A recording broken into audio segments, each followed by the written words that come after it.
Welcome to today's session of Cosmic Explorer. The Mahabharata is not just an epic but a reflection of human life, cosmic principles, and eternal truths. To truly understand its depth, we must first know the key characters who drive the story forward. In this lesson, we will explore the lives, personalities, and the roles of these extraordinary figures. We will see how their decisions, strengths, and flaws intertwine with the epic's larger themes of dharma, karma, and fate.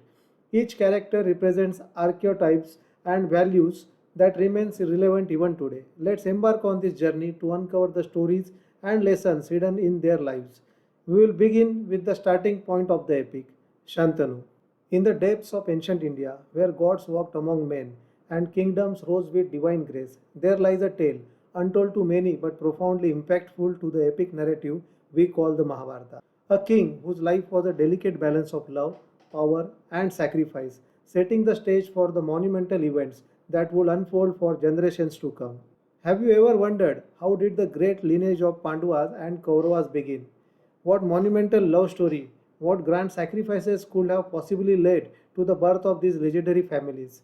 Meet Shantanu, the man who set everything in motion. His life was one of celestial encounters, profound love, and powerful decisions, the ripples of which were felt across the fabric of time. Shantanu was not just a ruler of Hastinapura, he was a symbol of the struggles every human heart faces between desire and duty, between self love and sacrifice. Shantanu's journey was nothing short of remarkable.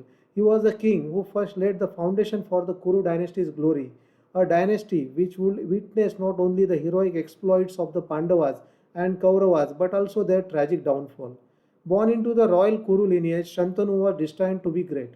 The choices he made, the loves he pursued, and the sacrifices he demanded, everything had far reaching consequences that will echo through the halls of Hastinapura forever. Stay with us as we unveil the remarkable journey of Shantanu, a man who loved deeply and sacrificed greatly, yet whose weaknesses sowed seeds of destiny that would ultimately lead to a colossal conflict, the Mahabharata. Let's dive deep into his story, his decisions, and the legacy he left behind. Our journey begins with the birth of Shantanu, a prince born into the prestigious Kuru dynasty. His birth was no ordinary event. From the very beginning, Shantanu seemed destined for greatness. Born to King Pratibha, he was named Shantanu for his calm and peaceful nature, qualities that were so vivid in his demeanor even as a young child. The blessings of celestial beings foretold that Shantanu would be a ruler whose legacy would endure far beyond his own lifetime. Shantanu's early years were marked by a deep curiosity about the world. Raised amidst the grandeur of the Kuru kingdom, he was trained not only in the art of warfare but also in the nuances of administration, diplomacy, and compassion. Unlike many rulers of his time, Shantanu demonstrated an affinity for fairness and justice even during his youth. He was beloved not only by his family but also by the people of Hastinapura, who saw in him a beacon of hope for the future. From an early age, Shantanu felt an inexplicable pull towards the Ganga river. The river's serene beauty had an almost magnetic effect on him, as if calling to something deep within his soul.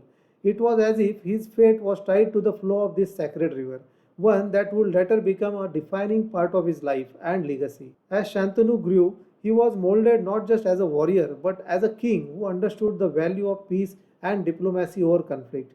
His father, King Pratipa, was a wise ruler who ensured that Shantanu was well versed in both the arts of combat and the responsibilities that came with royal authority. These early teachings laid the foundation for Shantanu's future reign, a time when he would face profound challenges, make difficult choices, and ultimately shape the destiny of the Kuru dynasty. Join me as we explore the next chapter when Shantanu's destiny intertwines with divine love and the choices he makes take him from being a king to becoming a legend in the annals of Indian mythology.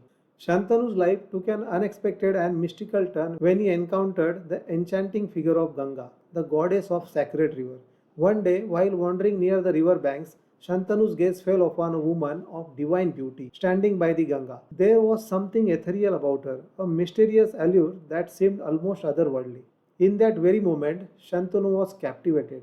It felt like destiny, as if all of his childhood fascination with the river had led to this one encounter. Overwhelmed by her grace, Shantanu approached her, and with each moment spent together, he fell deeper in love. Ganga, with her calm demeanor and deep soulful eyes, reciprocated his love. She agreed to marry Shantanu. But there was one condition, a condition that would forever test his patience and commitment. Ganga made Shantanu promise that he would never question her actions, no matter how inexplicable they seemed. Shantanu, driven by his love and the prospect of being with her, readily agreed, unaware of the price he would eventually have to pay. Their marriage was like a dream at first, and soon Ganga bore him children. However, this divine love story took a dark and tragic turn. Each time they had a child, Ganga would take the newborn to the river and drown it. Shantanu was heartbroken, yet, bound by his promise, he remained silent. He watched, powerless, as seven of their children were taken from him. The agony of these losses began to weigh heavily on Shantanu's soul. Finally, when Ganga was about to drown their eighth child, Shantanu could no longer remain silent. He broke his promise and confronted her, unable to bear the thought of losing yet another innocent life. Ganga then revealed her true identity and explained that the children were divine beings who had to be released from a curse. Though she left Shantanu, she entrusted him with their last child, Devavrata, who would later become Bhishma, the most revered warrior in the epic Mahabharata. Thus ended Shantanu's divine love affair, a beautiful yet heartbreaking chapter of his life that paved the way for the birth of one of the greatest warriors in Indian mythology. This was not just a story of love, but of pain, sacrifice, and the beginning of an extraordinary legacy. After Ganga left, Shantanu was once again alone, yet his duties as a king continued. One fateful day, while hunting near the river Yamuna, he came across a beautiful fisherwoman named Satyavati. There was something magnetic about her, an aura that captivated Shantanu instantly. She was no ordinary woman. She was destined to alter the course of Hastinapura's history. Shantanu was entranced and wanted to marry Satyavati, but her father, a humble fisherman, set forth a condition that no king could easily accept. Only if Satyavati's son would become the heir to the throne. Shantanu, though deeply in love, was caught in a dilemma. How could he dishonor Devavrata, the son he had with Ganga, who had been raised with the rights and responsibilities of a crown prince? It was here that Shantanu's son, Devavrata, made a choice that would define his very identity. He approached Satyavati's father himself. Devavrata vowed to renounce his claim to the throne of Hastinapura so that his father could marry Satyavati. But this alone was not enough. To ensure there would be no future conflicts, Devavrata took an even harsher vow of lifelong celibacy. This formidable vow of self sacrifice earned him the name Bhishma, meaning the one who takes terrible oath. Shantanu watched this unfold with a mixture of pride and profound sorrow. On one hand, his son has displayed unmatched loyalty and selflessness. On the other hand, Shantanu knew the sacrifice Bhishma was making would leave an emotional void that could never be filled. Moved beyond words, Shantanu blessed his son with the boon of Ichha Mrityu, the ability to choose the time of his death. Acknowledging the magnitude of the vow Bhishma had undertaken, this moment changed everything. Satyavati married Shantanu and a new chapter for the Kuru dynasty began. But in gaining Satyavati, Shantanu felt he had lost something invaluable, his son's happiness. The vow Bhishma took would echo through the halls of Hastinapura for generations, leading the way to both its glory and its ultimate turmoil. As Shantanu settled into his role as the king of Hastinapura, his reign came to be known for its prosperity, fairness, and stability. The kingdom flourished under his leadership, as Shantanu was not just a figurehead but a true administrator, deeply connected with his people. His reign marked a golden age of peace and abundance, with Hastinapura emerging as a central power of ancient Bharat. Shantanu was more than just a ruler, he was a wise statesman who understood the value of diplomacy, compassion, and the delicate balance of power. His subjects held him in high regard because he genuinely cared about their welfare. He would often step beyond the walls of his palace to meet the people of Hastinapura, listening to their concerns and solving their problems. This level of empathy made Shantanu deeply loved and respected by all. The king's strategic acumen also played a key role in ensuring that Hastinapura remained powerful and secure. He worked tirelessly to forge alliances and maintain peaceful relationships with neighboring kingdoms. Shantanu was adept at handling both the affairs of his court and the diplomatic intricacies of regional politics. His decisions were guided by a strong moral compass. He valued fairness and aimed for justice in every judgment he passed. Yet, beneath this image of just and wise ruler, Shantanu carried the weight of personal struggles that influenced his governance. His emotional attachment to his loved ones often swayed his decisions. The impact of his love for Ganga and his later passion for Satyavati lingered over the way he ruled, adding layers of helplessness to his otherwise strong leadership. His deep love for his family sometimes led him to make choices that prioritized personal bonds over statecraft, decisions that would have consequences on the future of Kuru dynasty. Despite his vulnerabilities, Shantanu's rule left an indelible mark on Hastinapura. He was a ruler of balance, one who navigated both the responsibilities of kingship and the complexities of his emotions. His story as a ruler is one of wisdom blended with love, strength laced with vulnerability. Join us as we explore how these elements eventually influence the fate of Hastinapura and led the Kuru dynasty toward a destiny of great trials. Shantanu, for all his strength and wisdom, was still a man of deep emotions, emotions that at times guided his decisions more than rational thought. It was this vulnerability, this struggle to balance his personal desires with his responsibilities as a king, that ultimately sowed the seeds of future turmoil for the Kuru dynasty. One of Shantanu's greatest weaknesses was his overwhelming attachment to love. His deep, unwavering affection for Ganga had already left a lasting mark on his soul. When Ganga left, Shantanu found himself yearning for companionship and comfort, something he saw in Satyavati. His desire to marry Satyavati, despite the conditions her father set, created a chain of events that would forever shape the future of the Kuru lineage. The burden of his love fell heavily on his son Devavrata, who made the ultimate sacrifice, renouncing not only his claim to the throne but also taking a vow of lifelong celibacy to ensure his father's happiness. Shantanu's decision to allow Bhishma, once Devavrata, to make such a tremendous sacrifice, though made from a place of love, ultimately weakened the dynasty. It deprived the Kuru family of legitimate heirs directly descending from the pure lineage.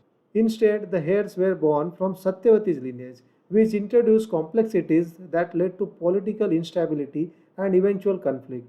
These emotional decisions, though made in good faith, were a double edged sword. On one side, Shantanu was driven by a genuine desire to see both his son and his beloved Satyavati content. On the other, he failed to foresee the consequences that would ripple across generations. The infighting, the throne disputes, and the eventual division of the family, leading to the Mahabharata war.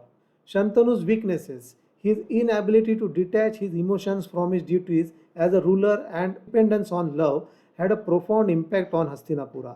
These seemingly simple decisions were like seeds planted in fertile ground, which eventually grew into chaos that would shatter the kingdom. As we move forward, we will see how these weaknesses and sacrifices bore consequences far beyond what Shantanu could have ever imagined. As Shantanu grew older, the weight of his choices began to take a toll on him, both as a ruler and as a father. The sacrifices his beloved son Bhishma had made for him were never far from his thoughts. The realization that Bhishma's sacrifice, made out of love and loyalty, had cost him the chance for personal happiness and an heir of his own brought Shantanu a deep sense of regret. Shantanu's relationship with Satyavati, once full of hope and passion, had gradually become more about duty than love. His heart still carried the sorrow of Ganga's departure, and he struggled to find peace within himself, even as the kingdom prospered. The responsibilities of the kingdom were increasingly managed by Bhishma, whose commitment to Hastinapura was unwavering.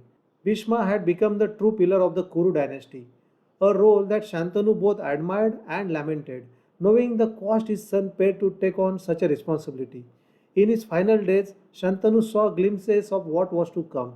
He foresaw the challenges that awaited the Kuru dynasty, the disputes over succession, the lack of direct lineage, and the growing tension among his descendants. As much as he tried to reconcile his past decisions, the echoes of his love for Ganga and Satyavati remained as reminders of the emotional choices that had shaped Hastinapura's future. When Shantanu finally left the mortal world, he did so peacefully, but not without the lingering weight of what had transpired. His passing marked the end of an era, one that was defined by love, sacrifices, and the heavy burden of leadership. Bhishma, who had held his father in the highest regard, mourned Shantanu deeply. Yet, with his father gone, Bhishma stood alone to uphold the kingdom. committed to preserving the Kuru legacy and all that Shantanu had hoped for. Shantanu's legacy lived on through his descendants, yet the seeds of conflict that were sown during his lifetime would eventually culminate in the great war of the Mahabharata. His life was a reminder of how even the noblest intentions, guided by love, can lead to unforeseen consequences, a lesson that shaped not just a family but an entire epic. As we draw the curtain on the story of King Shantanu, we are left to ponder the deeper lessons his life imparts. Shantanu's journey was one of profound love, heart wrenching sacrifices, and a desire to balance personal passions with his duties as a ruler. Yet, in his pursuit of love and loyalty, Shantanu laid the very foundations that would one day lead to the devastating conflicts within the Kuru dynasty. The story of Shantanu is more than a tale of a king. It is the story of a man torn between heart and duty. His overwhelming love for Ganga led him to make promises that weighed heavily upon him, ultimately costing him dearly. His love for Satyavati drove him into making compromises that directly affected the fate of Hastinapura. Each decision, made with the intention of preserving happiness, ended up planting the seeds for future conflict. One cannot ignore the sacrifices Bhishma made for the sake of his father's desires. A vow that ensured Santanu's happiness, but at the cost of the rightful heirs to the throne. The chain of events sparked by Shantanu's choices led directly to disputes over succession, political manipulation, and the infamous rivalry between the Pandavas and Kauravas. Shantanu's story teaches us a crucial lesson that even the noblest of intentions can lead to unforeseen chaos when emotions cloud judgment. His life serves as a reminder of the delicate balance a leader must maintain between personal desires and the welfare of his people. It shows us that sometimes the cost of love and loyalty is higher than we anticipate, affecting not just us but the generations that come after. As we reflect on Shantanu's legacy, we are left with a thought provoking question. Was Shantanu's love his greatest strength or his ultimate weakness? What if he had chosen differently? Would the fate of Hastinapura have been altered? Share your thoughts with us and join the conversation as we continue to explore the epic tales of Mahabharata. What if your life started as a simple fisherwoman, but destiny chose you to shape the future of an empire? What if your decisions changed the course of history forever? This is the incredible story of Satyavati, a woman whose resilience and strategy made her the matriarch of the Kuru dynasty and one of the most influential figures in the Mahabharata. In our last episode, we followed King Shantanu, a ruler torn between love and duty. His choices brought him both joy and heartbreak, setting the stage for events that would ripple through generations. Today, we meet the woman who changed his life, Satyavati. Satyavati's journey is one of transformation. She began her life as Matsyagandha, the fisherwoman with a humble background and a distinctive smell of fish. But her destiny was far from ordinary. A chance encounter with the sage Parashara changed her life. He blessed her with a divine fragrance that replaced her fishy smell, and her new name Gandhavati became a symbol of her transformation. From this union, she gave birth to Vyasa, the great sage who would write the Mahabharata itself. But Satyavati's story didn't end there. She met King Shantanu, whose love for her would spark dramatic changes in the Kuru dynasty. Her marriage came with conditions that would challenge the very foundations of the kingdom, leading to Bhishma's legendary vow of celibacy. Satyavati's decision shaped the destiny of Hastinapura, influencing not just her family but the entire course of the epic.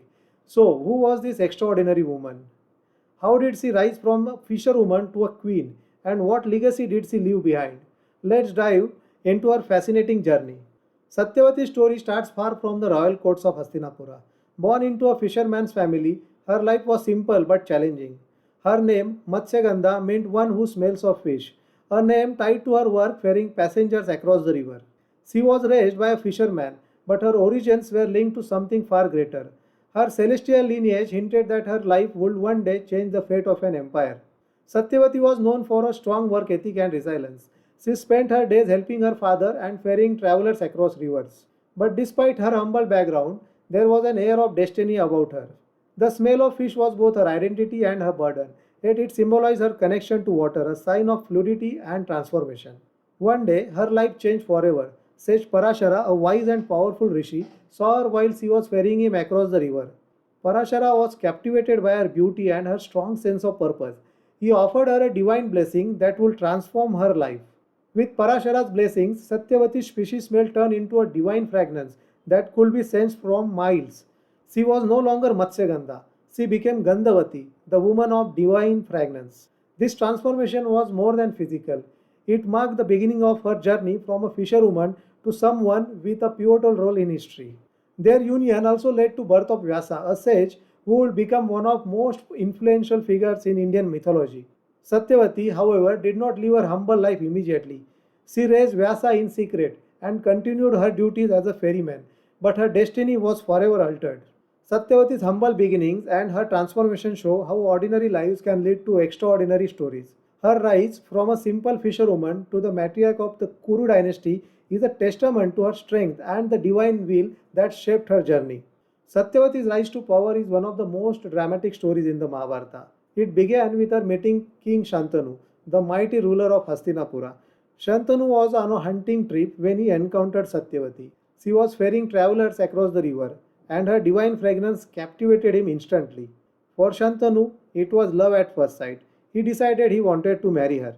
But there was a challenge. Satyavati's father, the fisherman, placed a condition. He agreed to the marriage only if Satyavati's children would inherit the throne. This condition troubled Shantanu deeply. He already had a son, Bhishma, from his first marriage, who was the rightful heir. The king could not fulfill this condition without creating a conflict in his dynasty. Shantanu returned to the palace, heartbroken and silent. He couldn't share his dilemma with anyone.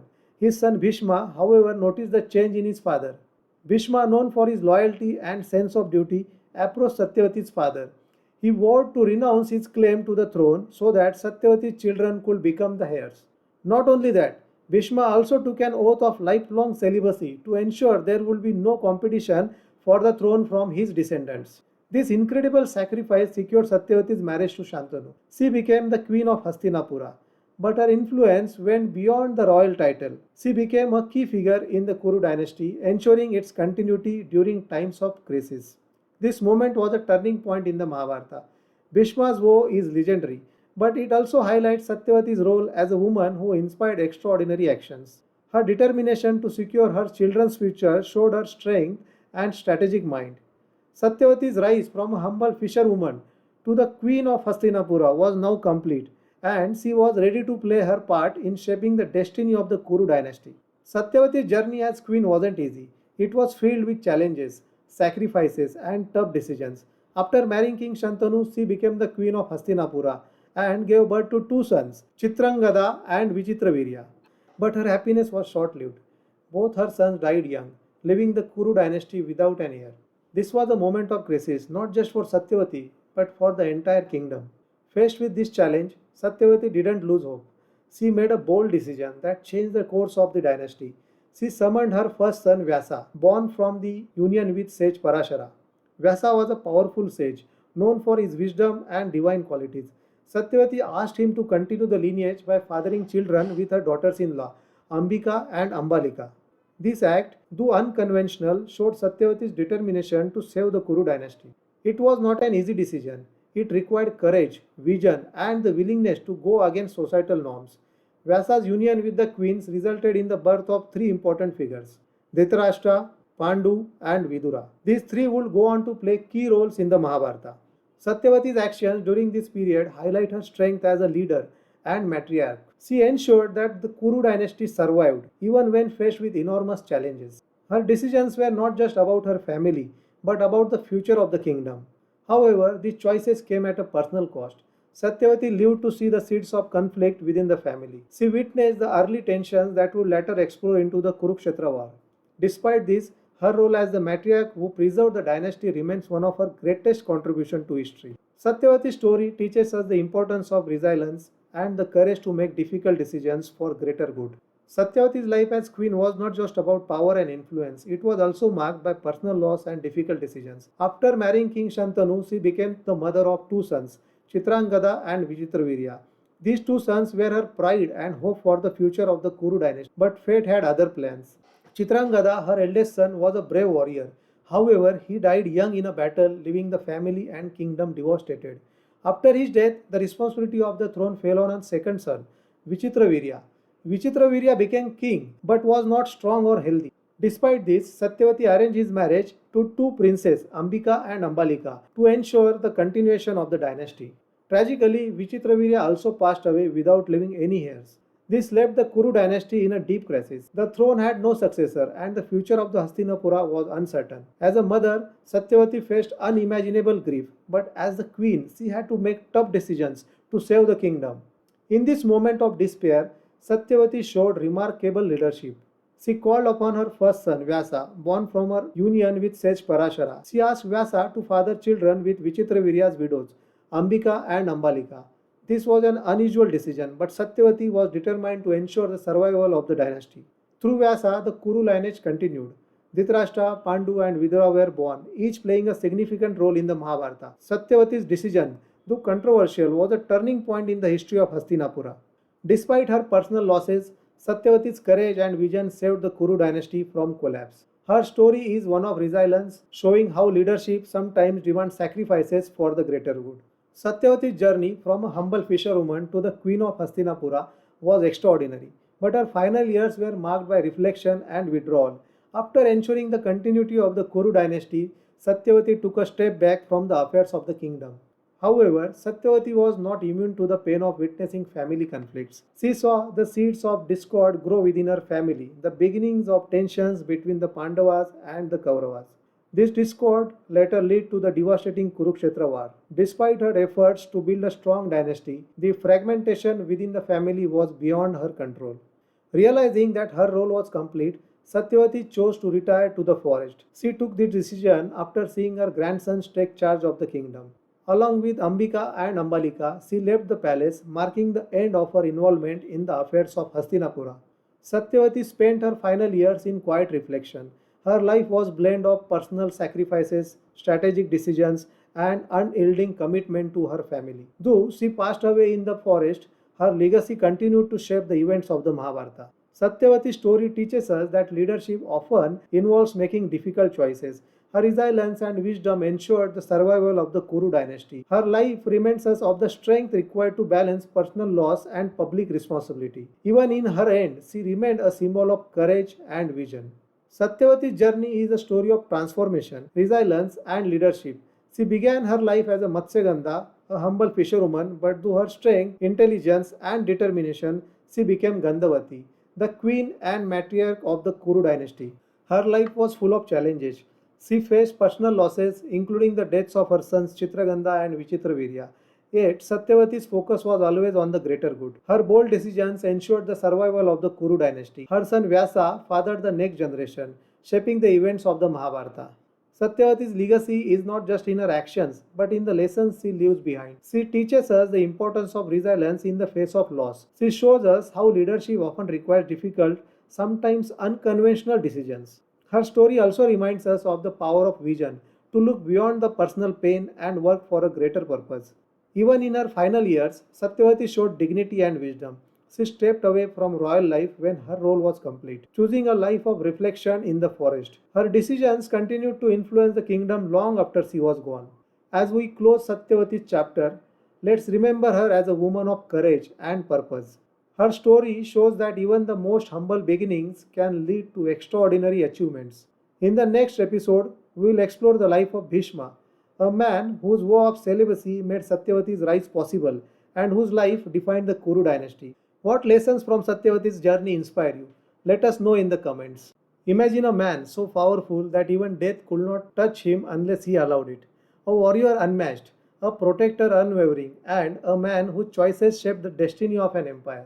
This is Bhishma, the indomitable guardian of the Kuru dynasty. Bhishma's story is not just one of war and strength, but of sacrifice, duty, and dharma. Born as Devavrata, the son of King Shantanu and the celestial river goddess Ganga, his destiny was extraordinary from the start.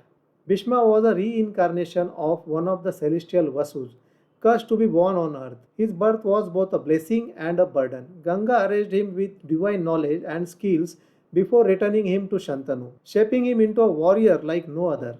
But Bhishma's life took a dramatic turn when his father, Shantanu, fell in love with Satyavati, a fisherwoman with divine origins. To ensure his father's happiness, Devavrata made a vow that would echo through history. He renounced his right to the throne and swore lifelong celibacy. This terrible vow earned him the name Bhishma, meaning the one who takes a difficult oath. It was a sacrifice not just for his father but for the future of the Kuru dynasty. From that moment, Bhishma became the guardian of the Kuru lineage. He upheld Dharma, navigated complex family dynamics, and mentored generations of rulers. His life was a constant balance between duty and personal sacrifice. In our previous video, we saw how Satyavati's decisions laid the foundation of this dynasty. Now we explore Bhishma's story, a tale of strength, wisdom, and the eternal conflict between dharma and destiny. Every great story begins with a legend, and Bhishma's story is no different. Born as Devavrata, he was no ordinary child. His parents were King Shantanu of Hastinapura and the celestial river goddess Ganga. But his birth was not just a union of love, it was tied to a curse that brought the divine Vasus to earth. The Vasus were celestial beings, but a single mistake changed their destiny. They stole a sacred cow belonging to the sage Vashishta. Enraged, the sage cursed them to be born as humans on earth. While the curse was softened, the Vasus launched to return to their heavenly abode quickly. Ganga, moved by their plight, agreed to help. She promised to be their mother and free them by immersing them in her waters immediately after birth. But when her eighth son was born, everything changed. King Shantanu fell in love with Ganga and married her.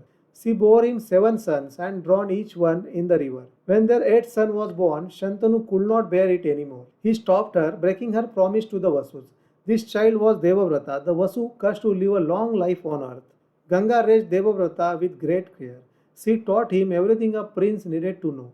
Later, she returned him to Shantanu, who took immense pride in his son. Devavrata grew into a skilled warrior, mastering archery and divine weapons both. He also excelled in the knowledge of the Vedas and Dharma. Even as a young boy, Devavrata's brilliance shone brightly. People admired his wisdom, strength, and unwavering commitment to doing what was right. He was destined to be a king, a leader, and a protector of the Kuru dynasty. But fate had other plans for him. Devavrata's journey would take a dramatic turn, one that would make him Bhishma, a name that still echoes through history. Bhishma's life took a defining turn when his father, King Shantanu, fell in love with Satyavati, a fisherwoman with extraordinary beauty and divine origins. But their love story was not simple. It came with a condition that shook the foundations of the Kuru dynasty. Satyavati's father, a fisherman, agreed to the marriage on one condition. Only Satyavati's children would inherit the throne of Hastinapura. This condition put Shantanu in a dilemma. He loved Satyavati but could not deny his son Devavrata's right to the throne. Shantanu, bound by his duty as a king and his love for his son, was deeply troubled. Seeing his father's pain, Devavrata decided to take matters into his own hands. He met the fisherman and made a promise that would echo through history. Devavrata renounced his claim to the throne, ensuring that Satyavati's children would rule Hastinapura. But the fisherman was still hesitant. What if Devavrata's children later challenged Satyavati's lineage? Devavrata then made a vow that stunned everyone. He swore to remain celibate for life. This vow of celibacy was not just a sacrifice of his own happiness, it was a sacrifice of a future family and legacy. This terrible oath earned him the name Bhishma, meaning the one who takes a dreadful vow. Moved by his son's sacrifice, Shantanu granted Bhishma a boon, the ability to choose the time of his death. This made Bhishma invincible in battle, a warrior unlike any other. With this vow, Devavrata's destiny was sealed. He would no longer live for himself, but for the Kuru dynasty. His life became a testament to sacrifice, loyalty, and duty, qualities that defined him as Bhishma, the greatest protector of Hastinapura. After renouncing the throne and taking his terrible vow, he became the regent of Hastinapura, a protector and a mentor to its rulers. Bhishma played a crucial role in the upbringing of Dhritarashtra, Pandu, and Vidura, the next generation of Kuru leaders. He trained them in warfare, governance, and the principles of Dharma. Despite their differences in abilities and circumstances, he ensured they were ready to shoulder the responsibilities of the kingdom.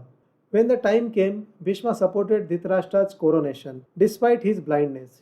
Bhishma's unwavering loyalty to the throne meant he guided Dhritarashtra in decisions that required wisdom and strength.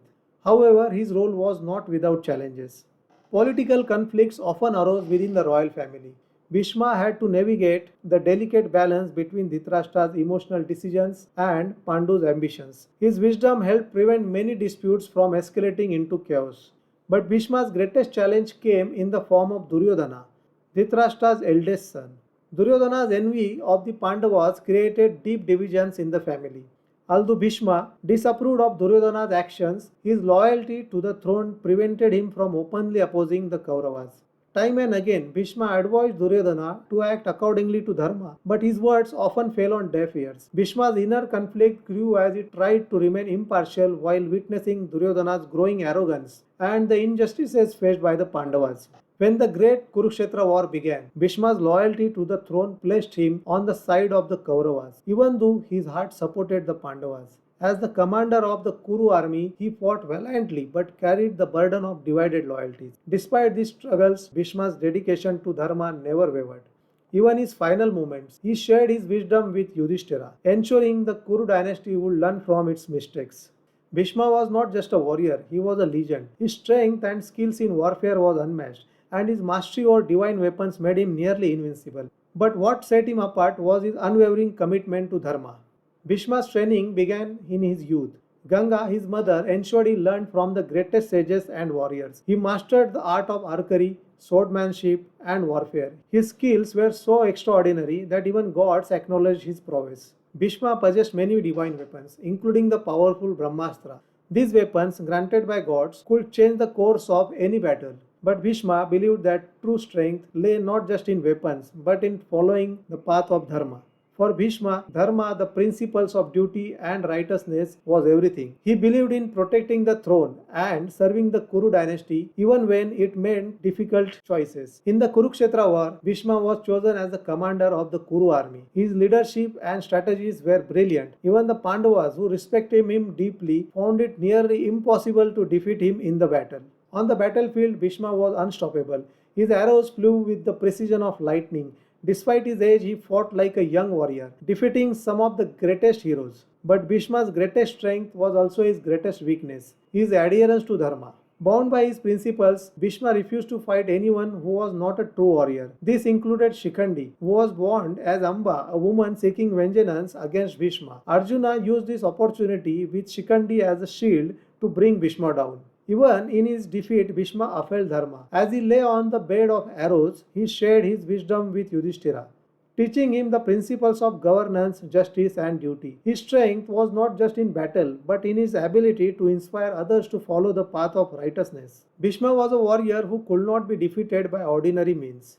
His strength, strategy, and divine blessings made him invincible. But even the greatest of warriors have their vulnerabilities. Bhishma's downfall was as extraordinary as his life.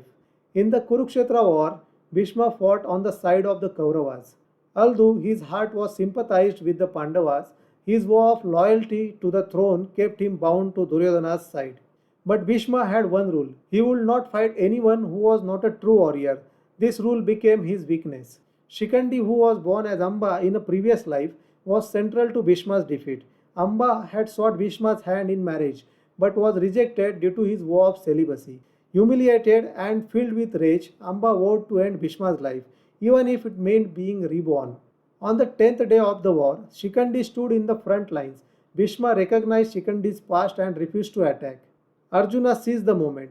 Using Shikhandi as a shield, Arjuna rained arrows upon Bhishma. Unable to retaliate, Bhishma fell, his body pierced by countless arrows. But Bhishma could not die just yet. He had a boon from his father Shantanu to choose the time of his death.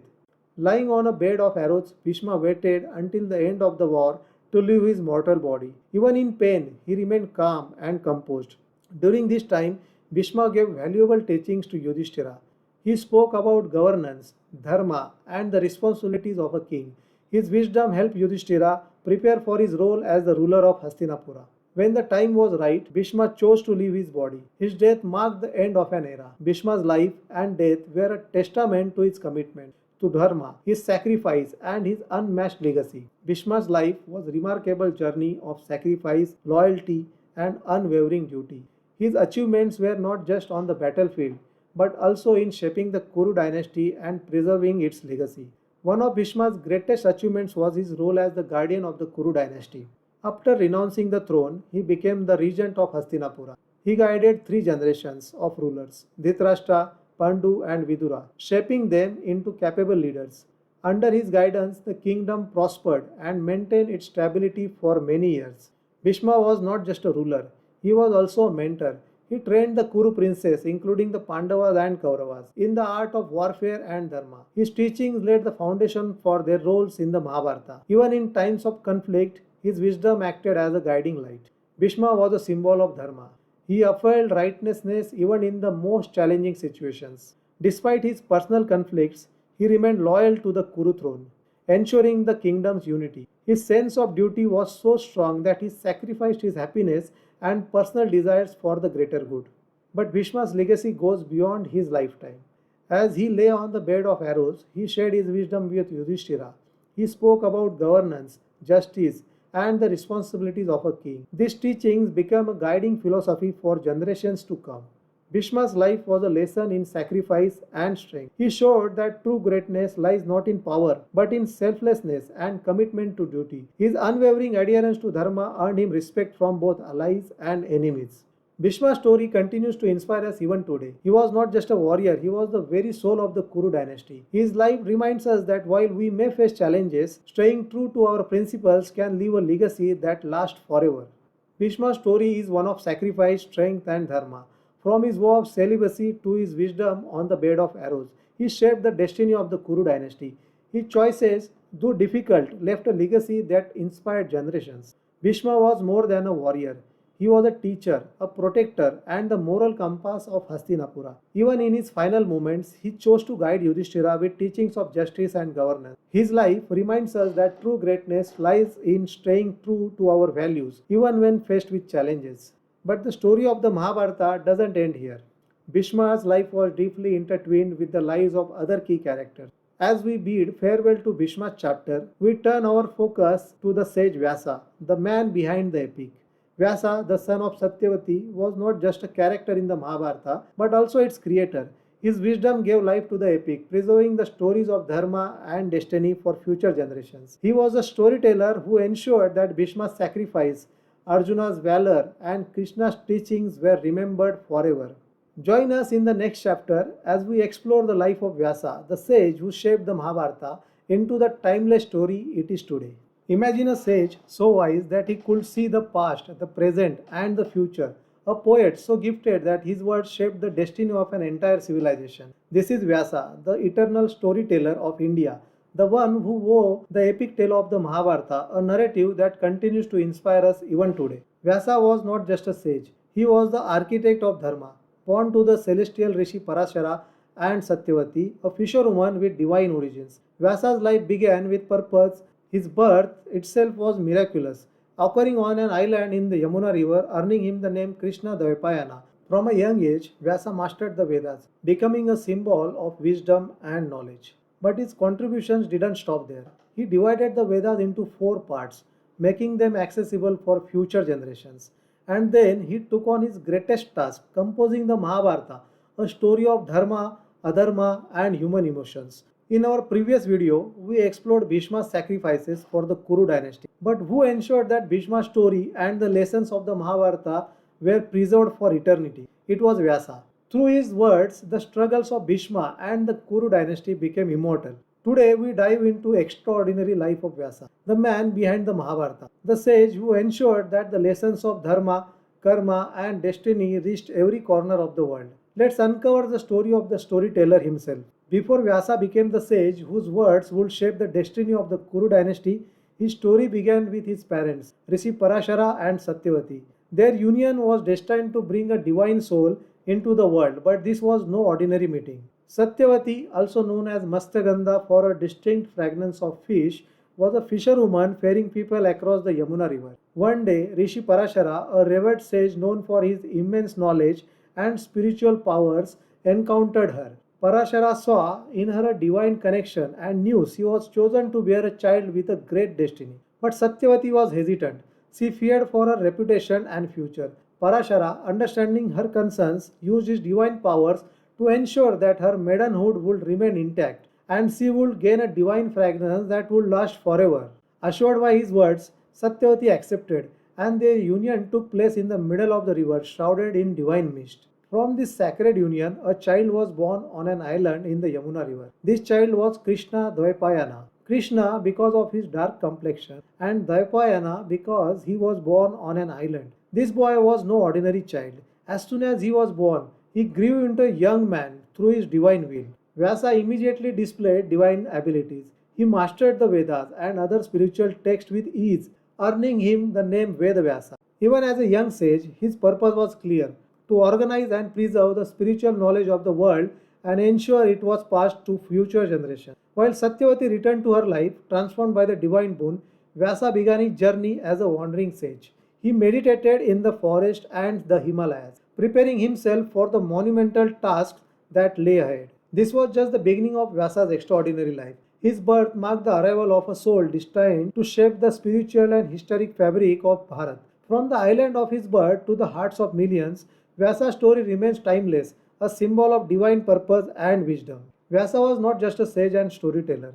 He was also a protector of the Kuru dynasty. His role ensured that the lineage of the Kurus would continue even during moments of great crisis. Let's explore how this divine sage became an integral part of Hastinapur's story and history.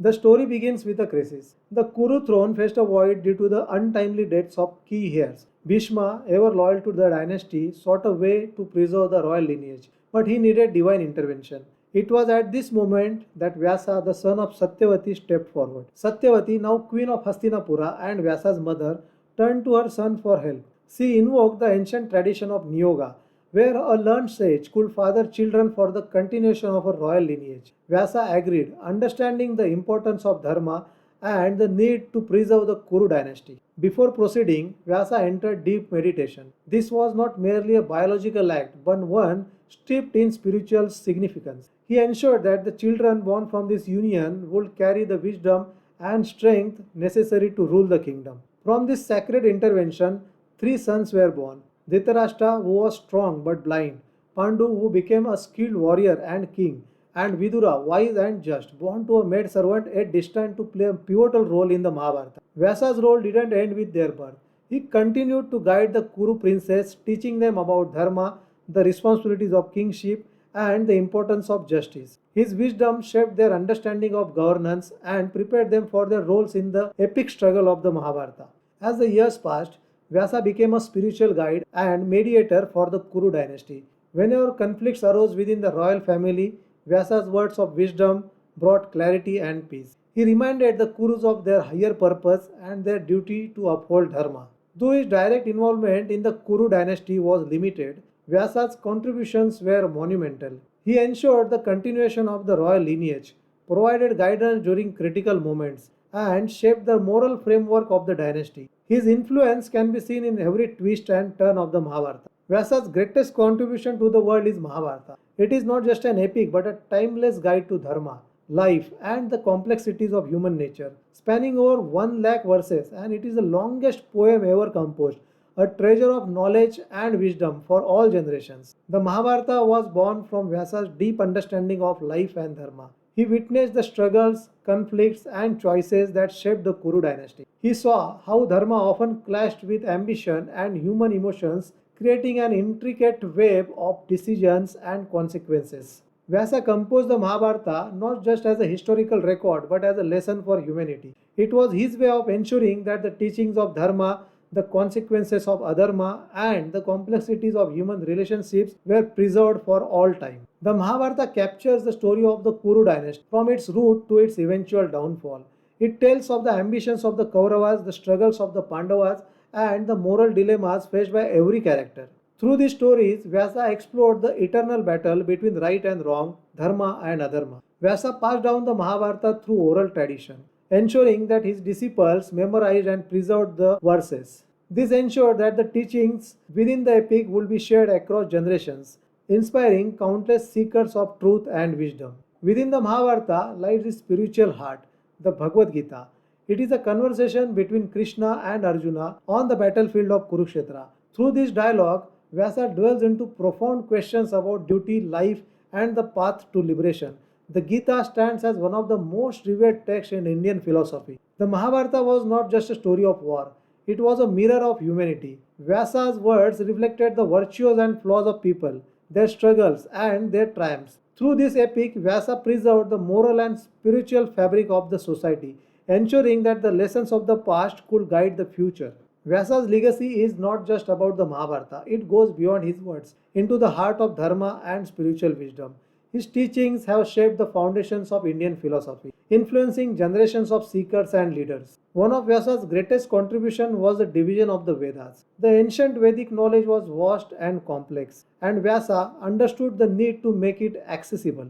He divided the Vedas into four parts: Rig Veda, Samaveda, Yajur Veda, and Atharva Veda. This act earned him the name Vedavyasa, meaning the one who arranged the Vedas. Vyasa passed his knowledge to dedicated disciples. Among them were Jaimini, who carried forward the teachings of Samveda, and Shuka, his son, known for his profound wisdom. Through his disciples, Vyasa ensured that the spiritual wisdom of the Vedas and the Mahabharata reached far and wide. The Mahabharata itself is a treasure trove of spiritual teachings. Vyasa used the story of the Kuru dynasty to reflect the eternal battle between Dharma and Adharma. The characters, their struggles, and their choices are lessons in morality, justice, and the complexities of human life. At the heart of the Mahabharata lies the Bhagavad Gita, one of Vyasa's greatest gifts to humanity. Through Krishna's teachings to Arjuna, Vyasa explored profound questions about duty, righteousness, and the meaning of life. The Gita continues to inspire seekers across the world, transcending time and culture.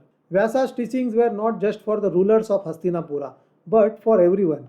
He emphasized the importance of dharma, the principle of right conduct. He taught that life is a constant balance of choices and that one must act with wisdom and responsibility. Through his disciples, his epics, and his division of the Vedas, Vyasa's legacy became immortal.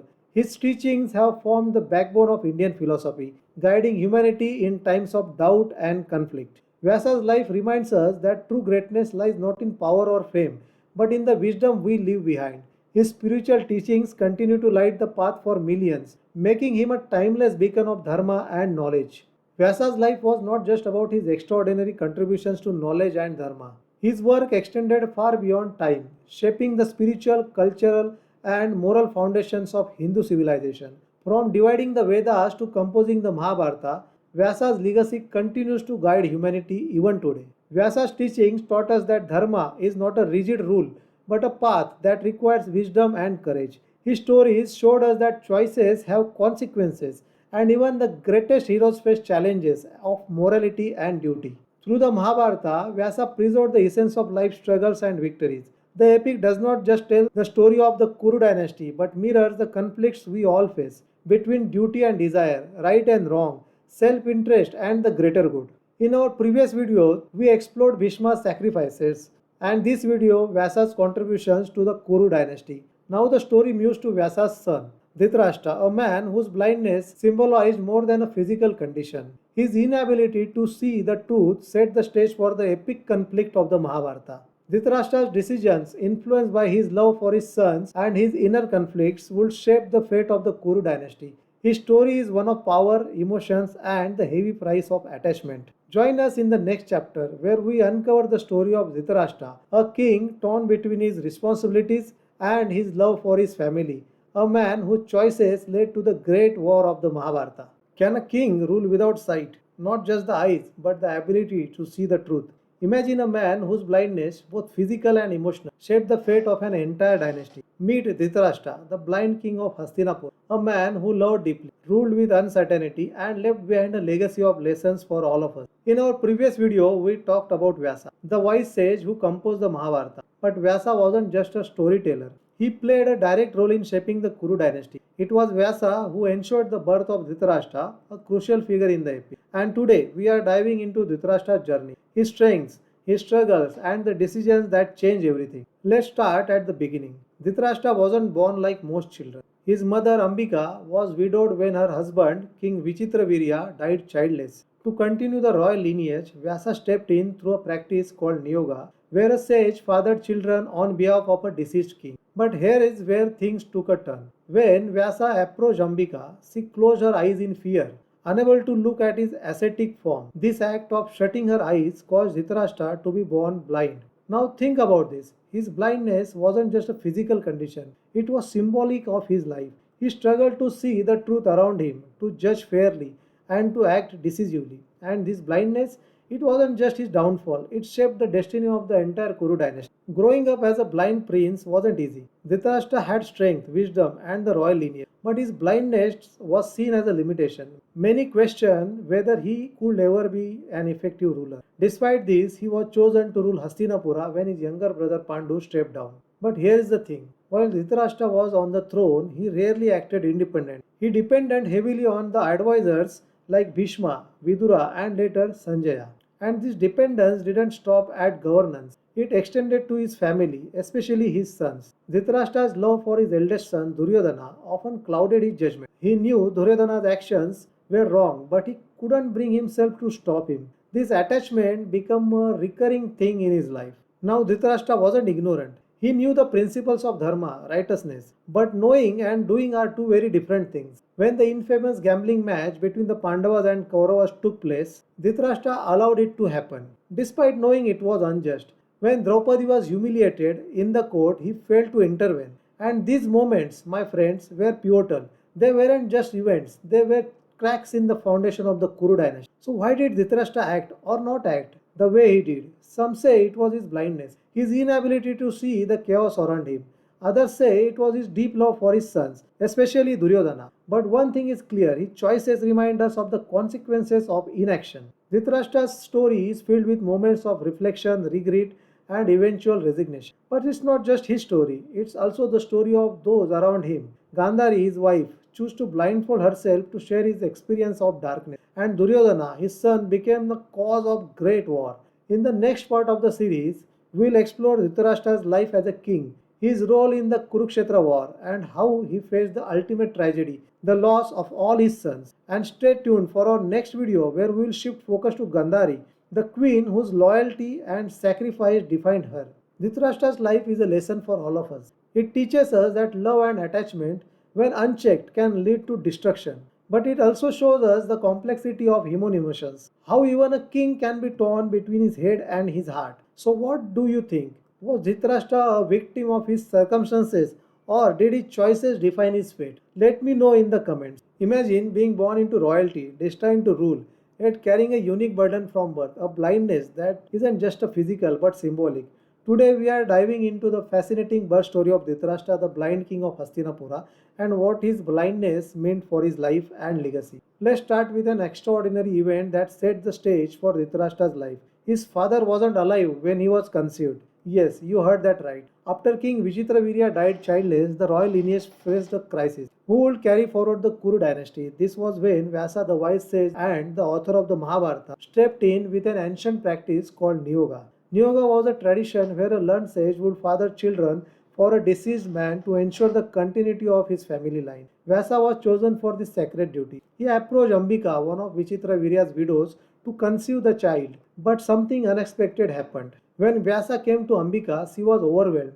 Imagine being in her place, facing a sage whose life was devoted to asceticism, with an intense appearance that reflected years of penance. Ambika couldn't handle it. In fear, she closed her eyes during the union. That small instinctive act of closing her eyes had a profound impact. Because of her action, the child she bore, Dhritarashtra, was born blind. His blindness wasn't just a physical limitation, it became a symbol, a recurring theme in his life and decisions. Now, here is where things get really interesting. Dhritarashtra's blindness wasn't just about his inabilities to see the world physically, it mirrored something deeper.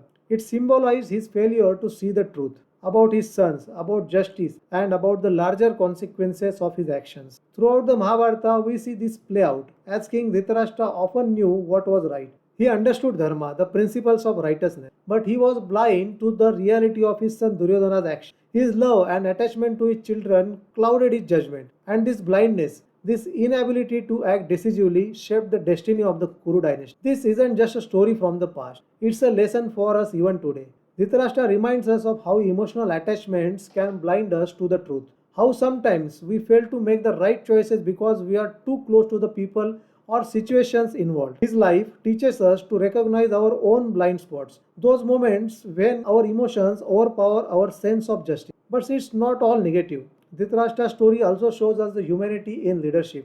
He was a king, yes, but he was also a father, and like any parent, he struggled to balance love for his children with the responsibility of being fair. It's a struggle many of us can relate to. Dhritarashtra's birth wasn't just about continuing a royal lineage. It was the beginning of a story filled with complexities. His blindness, both literal and symbolic, became one of the defining elements of the Mahabharata. And here is the twist. Even though he couldn't see, his decisions affected millions. They shaped the course of a war, the fate of a dynasty, and the lessons passed down through centuries. So, what do you think? Was Dhritarashtra's blindness just bad luck, or was it a deeper reflection of the challenges he was destined to face? His story invites us to reflect on our own lives, our judgments, our attachments, and the truths we sometimes fail to see. Let me know your thoughts in the comments below. Have you ever wondered how someone born into royalty overcomes challenges that seem impossible? What if that person is blind? Not just physically, but caught in a whirlwind of destiny. Today, we explore the early life and marriage of Dhritarashtra,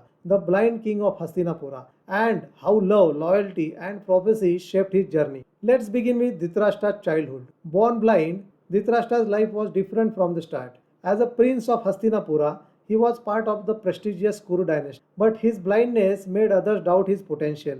Even though he was the eldest son, people questioned if he could ever lead. Imagine growing up with the constant reminder that your disability might keep you from fulfilling your destiny. But Dhritarashtra was no ordinary child. He had immense physical strength, a sharp intellect, and a keen understanding of Dharma. Yet, despite these qualities, his blindness was a barrier, not just for others, but for himself. It defined how people saw him and eventually how he saw the world around him. Now, here is an interesting twist. Even though Dhritarashtra was the eldest, he didn't ascend the throne immediately. Why? Because his blindness was seen as a weakness. Leadership in those days wasn't just about wisdom, it was about perception, literally and figuratively. So the throne went to his younger brother Pandu, who was considered more capable of ruling. This moment shaped Dhritarashtra's life deeply. Imagine knowing that you were born to be king, but circumstances, some beyond your control, robbed you of that opportunity. Yet Dhritarashtra remained patient, waiting for his time to come. And then came Gandhari. Now Gandhari wasn't just any woman. She was the princess of Gandhara, a region known for its wisdom and wealth. Dhritarashtra's marriage to Gandhari was a significant alliance. But here is what made it extraordinary. Gandhari, upon learning that her husband was blind, made a decision that would define her life. She chose to blindfold herself, vowing to share in her husband's darkness. Think about that. This wasn't just a gesture, it was a testament of equality, of solidarity. She wanted to stand with her husband, not above him. But this act also had another impact. It symbolized sacrifice, something Gandhari would embody throughout her life. Now, marriage brought Dhritarashtra happiness, but it also came with its share of challenges. One of the most significant events in their life was the birth of their eldest son Duryodhana. This wasn't an ordinary birth. It was surrounded by omens, dark clouds, wailing animals, and airy silence. These signs alarmed the sages and the advisors of Hastinapur. In fact, Vyasa himself warned Dhritarashtra and Gandhari. He said, "This child will bring great destruction to your lineage." But as any parent would, Dhritarashtra ignored the warning. He saw Duryodhana not as a threat but as his hope, his heir, and his legacy. And this decision, as we will see later, set the stage for the Kurukshetra war. If we pause and look at Dhritarashtra's early life and marriage, there is a lot of symbolism here. His blindness represented not just a personal challenge, but also a metaphor for the choices he would make later. His inability to see the truth, especially about his sons. Gandhari's blindfold showed a deep loyalty, but also highlighted the sacrifices women often made in those times. And then there is Duryodhana's birth, a reminder of how fate can intertwine with human decisions. Despite all the warnings, Dhritarashtra's love for his family often overpowered his sense of justice.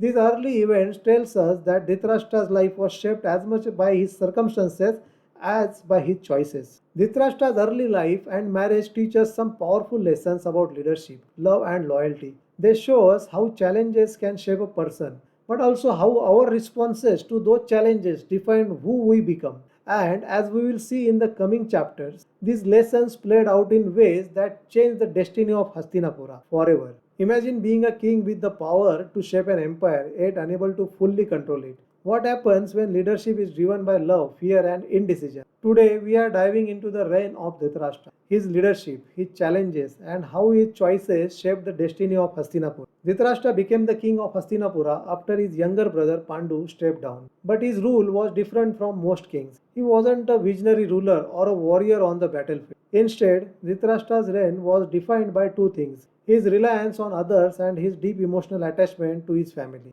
As a ruler, he faced two main challenges. First is blindness, not just physical, but a metaphorical blindness to the truth. And second, his dependence on his advisors, especially Bhishma, Vidura, and later Sanjaya.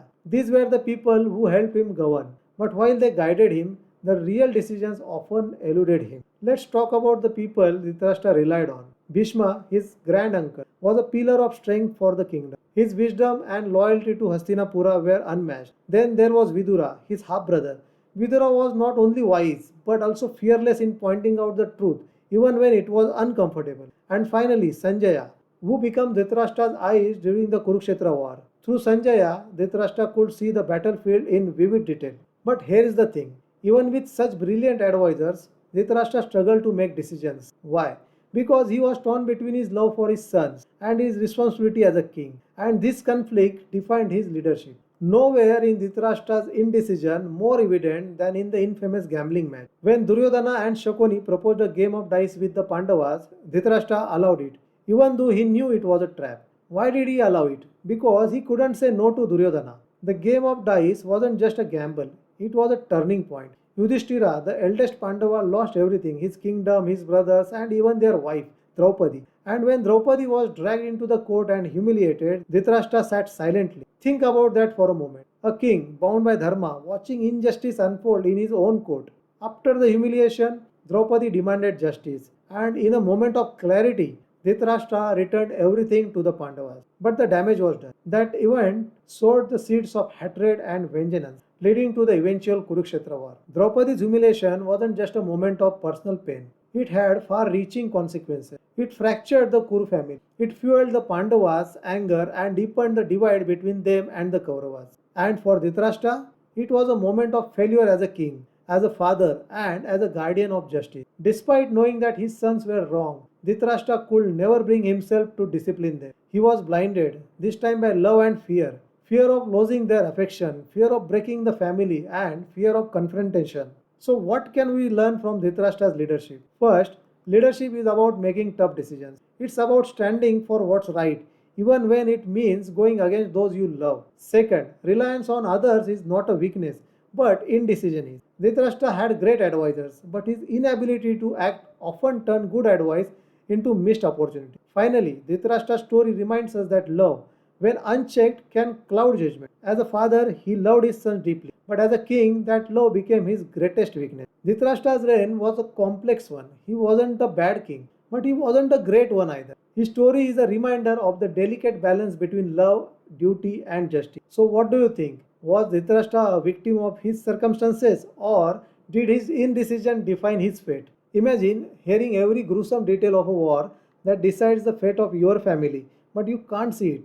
Imagine losing everything you love and realizing that in some ways you helped it happen. This is the story of Dhritarashtra during the Kurukshetra war and its devastating aftermath. The Kurukshetra war wasn't just a battle between the Pandavas and Kauravas. It was a war of dharma, justice, and survival. For Dhritarashtra, it was deeply personal. He wasn't on the battlefield, but he experienced every moment of it. How? Through Sanjaya, his trusted advisor, who narrated the events of the war in vivid detail. Imagine being blind, sitting in your palace, listening to every arrow, every cry, every death. That was Dhritarashtra's reality. And as the war progressed, so did his anguish. Let's talk about Sanjaya for a moment. He wasn't just Dhritarashtra's advisor, he was his eyes on the battlefield. With divine vision granted by Vyasa, Sanjaya could see the war in real time. And every evening, he would describe the events to Dhritarashtra. Sanjaya didn't sugarcoat anything. He spoke of victories and losses, of warriors falling one by one. Dhritarashtra, sitting helplessly, could only listen. He asked questions, he hoped for miracles, but deep down he knew his sons, led by Duryodhana, were on the path to destruction. And then came the hardest part: the death of his sons. Dhritarashtra had 100 sons, and Duryodhana was his pride and joy. But one by one they fell. Bhishma, Drona, Karna, great warriors on the Kaurava side, were all defeated. And finally, even Duryodhana met his end. struck down by Bhima in a brutal mess fight. Can you imagine the pain of losing not one, not two, but all your children? Dhritarashtra's heart broke into pieces. He wasn't just mourning as a father, he was mourning as a king who had failed his dynasty. But here is the thing about Dhritarashtra. Even in his grief, he reflected on his own role in this tragedy. He knew he had made mistakes. He had allowed the gambling match. He had ignored Duryodhana's arrogance. He had chosen love for his sons over justice for the kingdom. There is a powerful moment where Dhritarashtra says, "My love for my son blinded me, and now I pay the price for my actions." These words show his guilt, his realization that his choices or lack of choices led to the end of the Kuru dynasty. After the war, Dhritarashtra was a broken man. Hastinapura was in ruins and the Pandavas had claimed victory. But even in defeat, Dhritarashtra had to face one final challenge, confronting the Pandavas, the very men his sons had fought against. In one emotional scene, Dhritarashtra embraces Bhima, the man who killed Duryodhana. But here is the twist. His embrace is filled with anger and grief, and he nearly crushes Bhima to death. It's only Krishna's intervention that saves the moment. This scene captures the complexity of Dhritarashtra's emotions, love, loss, and an overwhelming sense of regret. In the end, Dhritarashtra did what many defeated kings did. He renounced the world. Along with Gandhari and Kunti, he retired to the forest, leaving behind the palace and the burdens of the past. He spent his final years in penance, trying to make peace with his actions and their consequences. But even this wasn't the end of his suffering. Dhritarashtra's life came to a tragic close when a forest fire consumed him and those around him. It was as if the fire symbolized the burning karma of his life. Dhritarashtra's story during the Kurukshetra war is a reminder of the cost of indecision. His love for his family, though noble, blinded him to justice. And in the end, it wasn't just his sons who paid the price. He did too. So, what do you think? Was Dhritarashtra a victim of his circumstances, or did his choices seal his fate? Let me know your thoughts in the comments. What happens when a king loses everything? His sons, his kingdom, and his legacy. How does he find peace in the shadow of destruction? Today, we will talk about the final chapter of Dhritarashtra's life, his retirement, and his tragic yet symbolic death. After the devastating Kurukshetra war, Dhritarashtra's world was shattered. All 100 of his sons, including Duryodhana, were gone. The Pandavas had claimed victory, and Hastinapura was no longer the same. Imagine carrying that grief, not just as a father, but as a king who had failed to protect his family and his people. Dhritarashtra knew he couldn't continue living in the palace. The weight of his guilt and sorrow was too much to bear. So, along with his wife Gandhari and Kunti, the mother of the Pandavas, he made a life-changing decision. They renounced the world and retired to the forest. This wasn't just an escape. It was a way to seek peace, to reflect on their lives, and to atone for their mistakes. In the forest, Dhritarashtra lived a life of penance. He gave up the comforts of royalty and embraced the simplicity of ascetic life. Every day he meditated and prayed, seeking forgiveness for the actions that had led to the war and the destruction of his family. But even in the forest, he wasn't alone. Gandhari remained by his side. Kunti, who had also lost her sons in the war, joined them. Together they supported each other through their shared grief. And then came the final chapter. One day a forest fire broke out, spreading rapidly and consuming everything in its path. Dhritarashtra, Gandhari and Kunti couldn't escape. They accepted their fate, standing still as the flames engulfed them. This wasn't just a physical death. The fire symbolized the end of their suffering, the burning away of their karma. It was as if the universe was cleansing them, freeing them from the burden of their past action.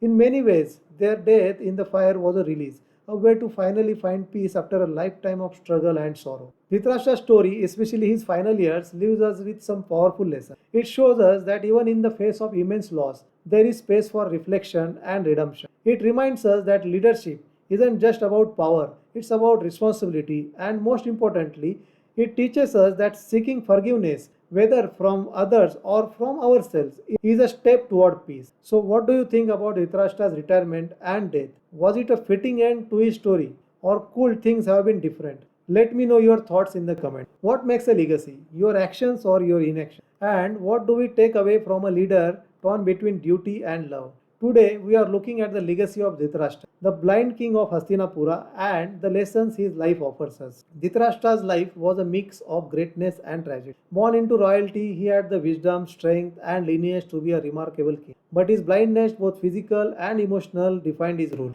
His love for his sons, especially Duryodhana, often outweighed his sense of justice. And this imbalance had far reaching consequences. Despite his flaws, Dhritarashtra left behind a legacy that's rich in lessons. It's not just a story of what he did, but also what he didn't do. And in that lies the real depth of his character. So, what is Dhritarashtra remembered for? First, he symbolizes the human struggle between love and duty. As a father, he loved his children deeply, but as a king, his inability to discipline them led to chaos. His silence during the gambling match and Draupadi's humiliation weren't just failures, they were moments that shaped the destiny of the Kuru dynasty. Second, Dhritarashtra reminds us of the dangers of indecision. He had brilliant advisors like Bhishma, Vidura, and Sanjaya, yet he hesitated to act. His passivity allowed Duryodhana's arrogance and Shakuni's schemes to grow unchecked. And in the end, this passivity cost him everything: his sons, his kingdom, and his peace. Now let's talk about what we can learn from his story. Dhritarashtra teaches us that leadership is about tough decisions. You can't please everyone, especially when the stakes are high. Sometimes choosing dharma, doing what's right, means standing up to the people you love most. His life also shows us that consequences of emotional blindness. Love and attachment are powerful, but when they cloud your judgment,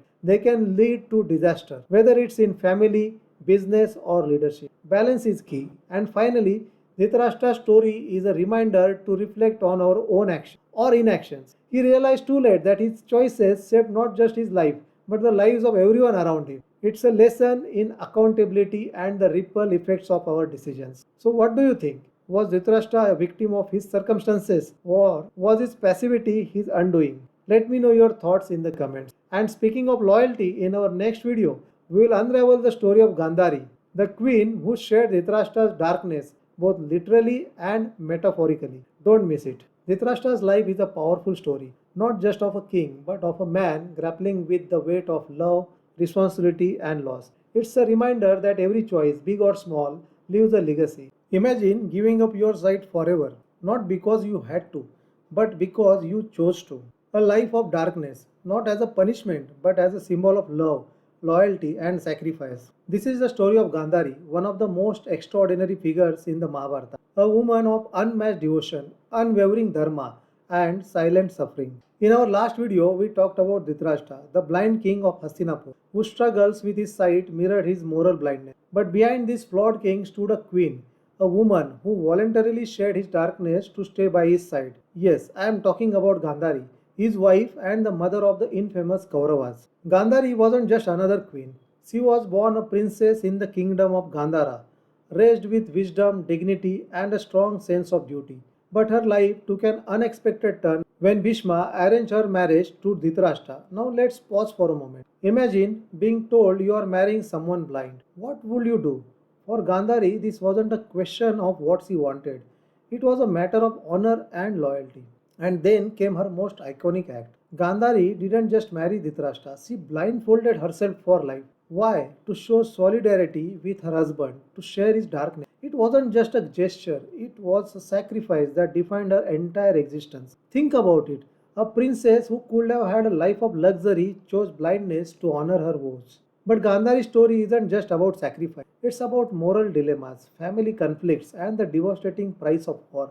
She was a mother to 100 sons, a symbol of dharma, and ultimately a tragic figure. Her life raises big questions. How far should loyalty go? When does sacrifice become too much? And what most importantly, how does one find strength in grief? Today we will explore Gandhari's journey, her trials, her triumphs, and the lessons she leaves behind. So stay with me as we unravel the life of a queen who gave everything yet lost it all. And at the end of this, you might just see Gandhari in a whole new light. Let's rewind to a time long before Gandhari became the matriarch of the Kauravas. Before the blindfold, before the war, she was a princess, a young woman with dreams, responsibilities, and a fate that would change not just her life, but the course of history itself. This chapter of her story starts in the kingdom of Gandhara. Gandhari was born into royalty, the beloved daughter of King Subala of Gandhara. Now, Gandhara wasn't just any kingdom, it was a region known for its wisdom, culture, and wealth. Growing up in a royal household, Gandhari was educated, graceful, and deeply rooted in Dharma, the moral and ethical principles of the time. She wasn't just a princess, she was a symbol of her kingdom's pride. But there is an interesting twist to her story. As a child, Gandhari received a unique blessing, or maybe a curse, depending on how you see it. Lord Shiva granted her a boon. She would be the mother of 100 sons. At that time, this was seen as a great honor. But as we know, blessings in the Mahabharata often come with their share of challenges. Now let's fast forward to one of the biggest turning points in her life, her marriage. The powerful Kuru dynasty was looking for alliances, and Bhishma, the elder statesman of the Kuru family, had his eyes on Gandhara. He saw Gandhari as the perfect match for Dhritarashtra, the blind prince of Hastinapur. Think about this for a second. Gandhari was a princess with every privilege imaginable. Yet her marriage was arranged to a man who was blind, not because of law but because of politics. Bhishma's goal was simple: secure a strong alliance between Gandhara and Hastinapur. And in those days, royal marriages weren't about personal choice. They were about duty, strategy, and family honor. Here is where Gandhari's story takes a truly remarkable turn. When she learned that her future husband was blind, she could have refused to the marriage. But Gandhari didn't. She accepted her fate with grace. And then she made a decision that would define her character forever. She blindfolded herself. Why did she do it? Was it out of pity for Dhritarashtra? Was it to prove a point? No. Gandhari blindfolded herself as an act of solidarity. She chose to share in her husband's darkness, to experience the world as he did.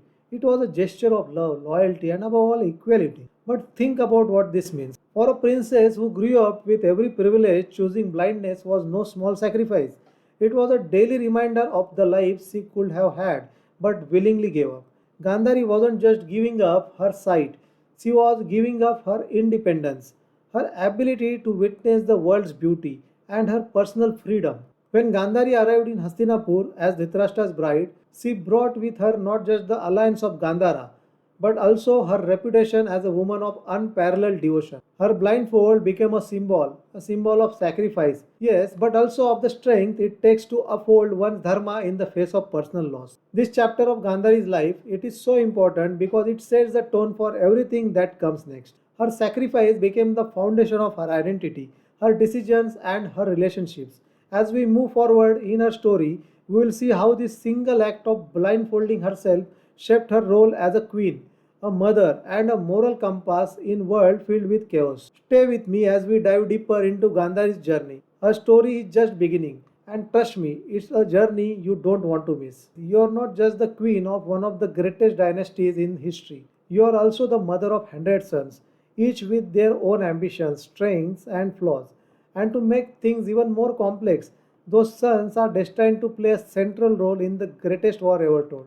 This is the life Gandhari faced as the matriarch of the Kuru dynasty. Let's start with her position as Dhritarashtra's wife. Remember, Dhritarashtra wasn't just blind, he was also deeply insecure. And why wouldn't he be? His blindness meant he couldn't rule the kingdom the way he wanted to. Add to that his favoritism toward their eldest son, Duryodhana, and you have got a recipe for tension. But Gandhari, she tried her best to be a voice of reason. She often stepped in to mediate between Dhritarashtra's emotions and the larger responsibilities of ruling the Kuru dynasty. It wasn't an easy job, but Gandhari never wavered in her duty. Now let's talk about her role as a mother. Raising 100 sons is no small feat. Gandhari's love for her children was unwavering, but it wasn't blind. She knew Duryodhana, her eldest, was stubborn and ambitious. She saw his flaws and tried repeatedly to guide him down the path of Dharma. One of the most poignant moments in the Mahabharata is when Gandhari advises Duryodhana to make peace with the Pandavas. She warns him that his hatred and jealousy will lead to destruction. But Duryodhana, being Duryodhana, ignores her advice.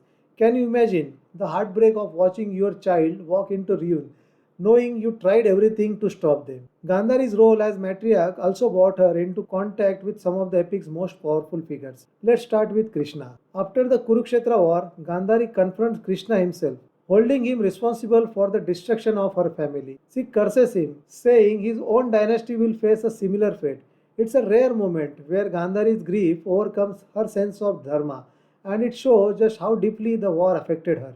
Then there is her dynamics with Kunti, the mother of the Pandavas. These two women were bound by their shared love for their families, but also divided by the rivalry between their children. Despite this, Gandhari never disrespected Kunti, even as the rivalry escalated. And of course, we can't forget Shakuni, Gandhari's brother. While Shakuni fueled Duryodhana's hatred and manipulated events leading to the war, Gandhari often found herself caught between her love for her brother and her responsibility to uphold Dharma. This is where Gandhari's role as matriarch becomes truly fascinating. She was constantly torn between her duty to Dharma and her love for her sons.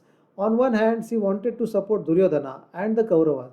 On the other, she knew their actions were wrong. It's this moral conflict that makes Gandhari such a compelling character. She wasn't just a passive bystander. She spoke up, gave advice, and tried to steer her family toward righteousness. But at the same time, she couldn't abandon her role as a mother. In the end, Gandhari's story as a matriarch is a tragic one. She saw her sons die, her family torn apart, and her dynasty brought to ruin. But through it all, she remained a symbol of resilience, sacrifice, and moral complexity. Gandhari's role in the Mahabharata reminds us that even in the face of impossible choices, staying true to one's principles is the ultimate act of strength. In the next chapter, we will explore Gandhari's role during the Kurukshetra war, her prayers, her despair, and the powerful curse that changed everything. But for now, let's take a moment to reflect on her incredible journey as the matriarch of one of history's most complex families. War, it's not just about the battlefield, it's about the lives it changes forever. The Kurukshetra war wasn't just a war, it was a devastating storm that tore through families, friendships, and kingdoms. And at the heart of the storm was Gandhari, a mother, a queen, and a woman trying to make sense of unimaginable loss. Let's start with Gandhari's position before the war began. She wasn't blind to what was happening, well, metaphorically speaking. She knew her son Duryodhana's actions were wrong. She warned him time and again to make peace with the Pandavas. But Duryodhana, driven by pride and anger, ignored her advice. Can you imagine the heartbreak? Gandhari knew her son was walking toward destruction, yet she couldn't stop him. For her, the Kurukshetra war was a personal tragedy even before the first arrow was shot. During the war, Gandhari did something remarkable. While most of the Kuru elders took sides, Gandhari stayed neutral. She prayed, not for victory, but for Dharma to prevail. Think about that for a moment. A mother, knowing her sons are fighting, doesn't pray for their success but for justice to win. Every day she would hear news of the war, her sons one by one falling on the battlefield. Her grief was silent but immense. She didn't cry out loud or wail. She carried that pain with dignity, holding herself together even as her world fell apart. And then came the devastating blow, the death of all her sons. Yes, all 100 of her sons, including Duryodhana, were killed in the war. Imagine losing not one, not two, but 100 children. No mother can prepare for that. Gandhari's grief was beyond words, and yet she didn't let it consume her. She met the Pandavas after the war with incredible restraint. She didn't lash out at them, even though they were responsible for her son's deaths. Instead, she acknowledged their role in upholding the Dharma, though it came at a terrible cost. Now, here is a moment that stands out. Gandhari, in her grief and anger, confronted Krishna. She held him responsible for allowing the war to happen. After all, he was a divine being. Couldn't he have stopped it? She accused him of standing by as her family was destroyed. And then Gandhari did something rare and powerful. She cursed Krishna. She said that just as her family had been wiped out, Krishna's Yadava clan would also face destruction. And here's the thing, her curse came true. Krishna's dynasty fell into chaos and destruction years later. But Gandhari's story isn't just about grief and curses. It's about the deep moral and spiritual dilemmas she faced. She knew the war was necessary for Dharma, but it cost her everything. She struggled to reconcile her personal loss with the larger cosmic justice at play. This conflict between a mother's love and her understanding of Dharma is what makes Gandhari such a fascinating character. She wasn't just a grieving mother, she was a symbol of resilience and moral strength. In the end, Gandhari's role in the Kurukshetra war is a reminder of the human cost of power and ambition. Her life was a series of sacrifices, from blindfolding herself for Dhritarashtra to silently bearing the loss of her family, and yet she remained true to her values, even in the darkest moments. In the next chapter of Gandhari's story, we will explore her final days, her ascetic life in the forest, her philosophical acceptance of fate, and her ultimate liberation. But for now, let's reflect on the incredible strength it takes to endure what Gandhari endured. After the dust of the Kurukshetra war settled, the battlefield was silent. But for some, the war never truly ended. Gandhari, a queen turned mother of tragedy, carried her grief like a shadow. What happens to a woman who has lost everything, her sons, her family, her dreams? Let's dive into the final chapter of Gandhari's story, one filled with reflection, sacrifice, and an enduring legacy. When the Kurukshetra war ended, the Kuru dynasty was in ruins. The Pandavas emerged victorious, But for Gandhari, there were no winners. She had lost all 100 of her sons, her kingdom was shattered, and her husband Dhritarashtra was a broken man. Instead of clinging to the remnants of power, Gandhari chose a path of renunciation. Along with Dhritarashtra and Kunti, she left the comforts of the palace and moved to the forest. For Gandhari, this was not just a physical retreat, it was a spiritual journey. She sought to make peace with her immense grief and find meaning in the suffering she had endured. Living in the forest was a life of extreme simplicity. Gandhari and Dhritarashtra practiced asceticism. It's hard to imagine, isn't it? A queen who once lived in luxury, now surviving on roots and fruits, embracing the silence of the forest. But Gandhari didn't complain. This was her way of accepting the harsh truths of life. Her focus was on detachment, letting go of the pain, the anger, and the deep sorrow that came with losing her family. It's a lesson for all of us. Sometimes the only way to heal is to let go. Interestingly, Gandhari wasn't alone in this journey. Kunti, the mother of the Pandavas, joined her in the forest. These two women, once divided by the rivalry of their children, now shared a bond of mutual understanding and respect. They had both suffered unimaginable losses, and in their shared grief, they found companionship. This relationship is one of the most poignant aspects of Gandhari's later years. It shows that even in the face of great division, forgiveness and compassion are possible. Gandhari's story reaches its conclusion in a deeply symbolic way. One day, as she, Dhritarashtra, and Kunti were meditating in the forest, a fire broke out. The flames spread quickly, engulfing everything in their path. But Gandhari didn't run. She accepted the fire as her final liberation from the world. Her death in the forest fire is powerful for two reasons. First, it signifies her ultimate renunciation, leaving behind all worldly attachments. And second, it's a reminder of the transient nature of life. Even the greatest of queens must return to the elements. So, what does Gandhari leave behind? She wasn't just a queen or a mother, she was a symbol of sacrifice, resilience, and moral strength. Through her blindfold, she showed us the power of empathy. Through her prayers, she taught us the value of Dharma. And through her death, she reminded us of the importance of accepting life's impermanence. But perhaps Gandhari's greatest legacy is her humanity. She was not perfect. She crushed Krishna in her grief and struggled to prevent the war.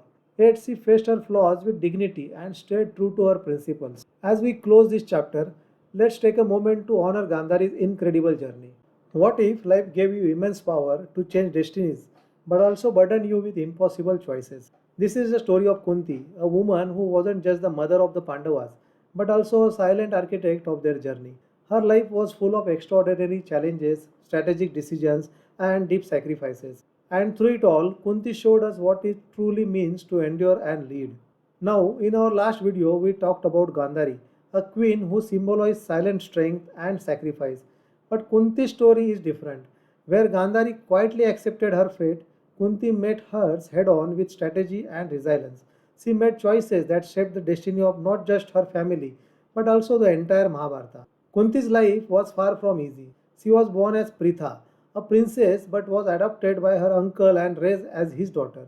Early in life, she received a powerful boon from sage Durvasa, a mantra that could summon any god to grant her a child. Think about it, a young girl handed such a divine power. But as we'll see, this boon was both a blessing and a curse. She became the wife of Pandu, a union that would connect her to one of the greatest dynasties in history. But Kunti's role was far more than that of a queen. She was a mother who raised the Pandavas with wisdom and discipline, ensuring they stayed united even in the face of adversity. Her guidance shaped their values, their sense of dharma, and their ability to endure unimaginable challenges. Kunti's story is one of resilience, strategic brilliance, and unshakable devotion to her family. Over the next chapters, we will explore her life in detail, from the birth of Karna to her pivotal role during the Kurukshetra war. Get ready to dive into the journey of one of the most fascinating women in the Mahabharata. Imagine being a young princess, raised in a luxury and love, and suddenly given a divine power. A mantra that could summon gods and grant you children. Sounds magical, right? Kunti's story begins with her birth as Pritha, the daughter of King Shurasena. She was born into royalty, but her life took an unexpected turn when she was adopted by her childless uncle, King Kunti Bhoja. This is when she became Kunti, named after her new kingdom. Growing up as a princess under Kunti Bhoja, Kunti was known for her intelligence, kindness, and unwavering sense of duty. She was the perfect example of what Dharma, the moral law, should look like in action. But her life wasn't just about luxury, it was about preparing for a destiny far greater than she could imagine. Now, here is where the story gets interesting. One day, says Durvasa visited Kunti Bhoja's palace. If you know anything about Durvasa, you know he is not the easiest guest to please. He was known for his fiery temper, and mistake could lead to a curse. But Kunti took on the responsibility of serving him. She was meticulous, respectful, and ensured his stay was comfortable. Impressed by her dedication, Durvasa decided to reward her with something extraordinary, a mantra. This wasn't just any mantra, it was a divine invocation that could summon any god who would then grant her a child. Talk a blessing with a twist. Kunti, being young and curious, couldn't resist testing the mantra. She invoked Surya, the sun god, to see if it actually worked, and guess what? It did. Surya appeared, radiant and powerful, and granted her a child, a baby boy who would later be known as Karna. But here is the catch. Kunti was unmarried at that time. Imagine the fear, the social pressure, and the shame she must have felt. Despite her love for the child, she knew she couldn't keep him. So, with a heavy heart, she placed Karna in a basket and set him afloat on the river. It was one of the hardest decisions of her life, but it was also the first of many sacrifices she would make. This moment is so important because it sets the stage for everything that follows. The mantra wasn't just a blessing, it was a tool that allowed Kunti to fulfill her destiny as the mother of the Pandavas. But it also came with immense responsibility and emotional burden. Karna's abandonment created a ripple effect. His identity remained a secret for most of the epic, and this secret would later lead to one of the most dramatic and heartbreaking moments of the Mahabharata. But that's a story for another time. So, what we can learn from Kunti's early life? It's a reminder that great power always comes with responsibility. Kunti didn't ask for the mantra, but she accepted it and used it to fulfill her dharma. Even when the consequences were painful, she stayed true to her duty. Kunti's journey is just beginning. From her marriage to Pandu to her role as the mother of the Pandavas, her life is fascinating blend of strategy, sacrifice, and resilience. Imagine being handed the responsibility of creating the future of an entire dynasty under circumstances that seem impossible. Kunti faced this challenge head on. Her marriage to Pandu wasn't just a union, it was the beginning of a journey filled with divine interventions, incredible sacrifices, and unshakable resilience. Let's explore how Kunti's role as Pandu's wife and the mother of the Pandavas shaped the Mahabharata. Kunti's marriage to Pandu was no ordinary affair. It was a political alliance that connected her to one of the most powerful dynasties of the time, the Kuru dynasty. Pandu was a brilliant king and a great warrior, but as fate would have it, his life was shadowed by a terrible curse. While hunting in the forest, he mistakenly killed a sage disguised as a deer. As punishment, the sage cursed Pandu, declaring that he would die the moment he embraced intimacy with his wives. For a king whose legacy depended on heirs, this was devastating. Kunti, however, didn't shy away from her role. She understood Pandu's pain and resolved to support him, no matter how difficult things become. Her sense of duty and compassion stood out from the very beginning of their marriage.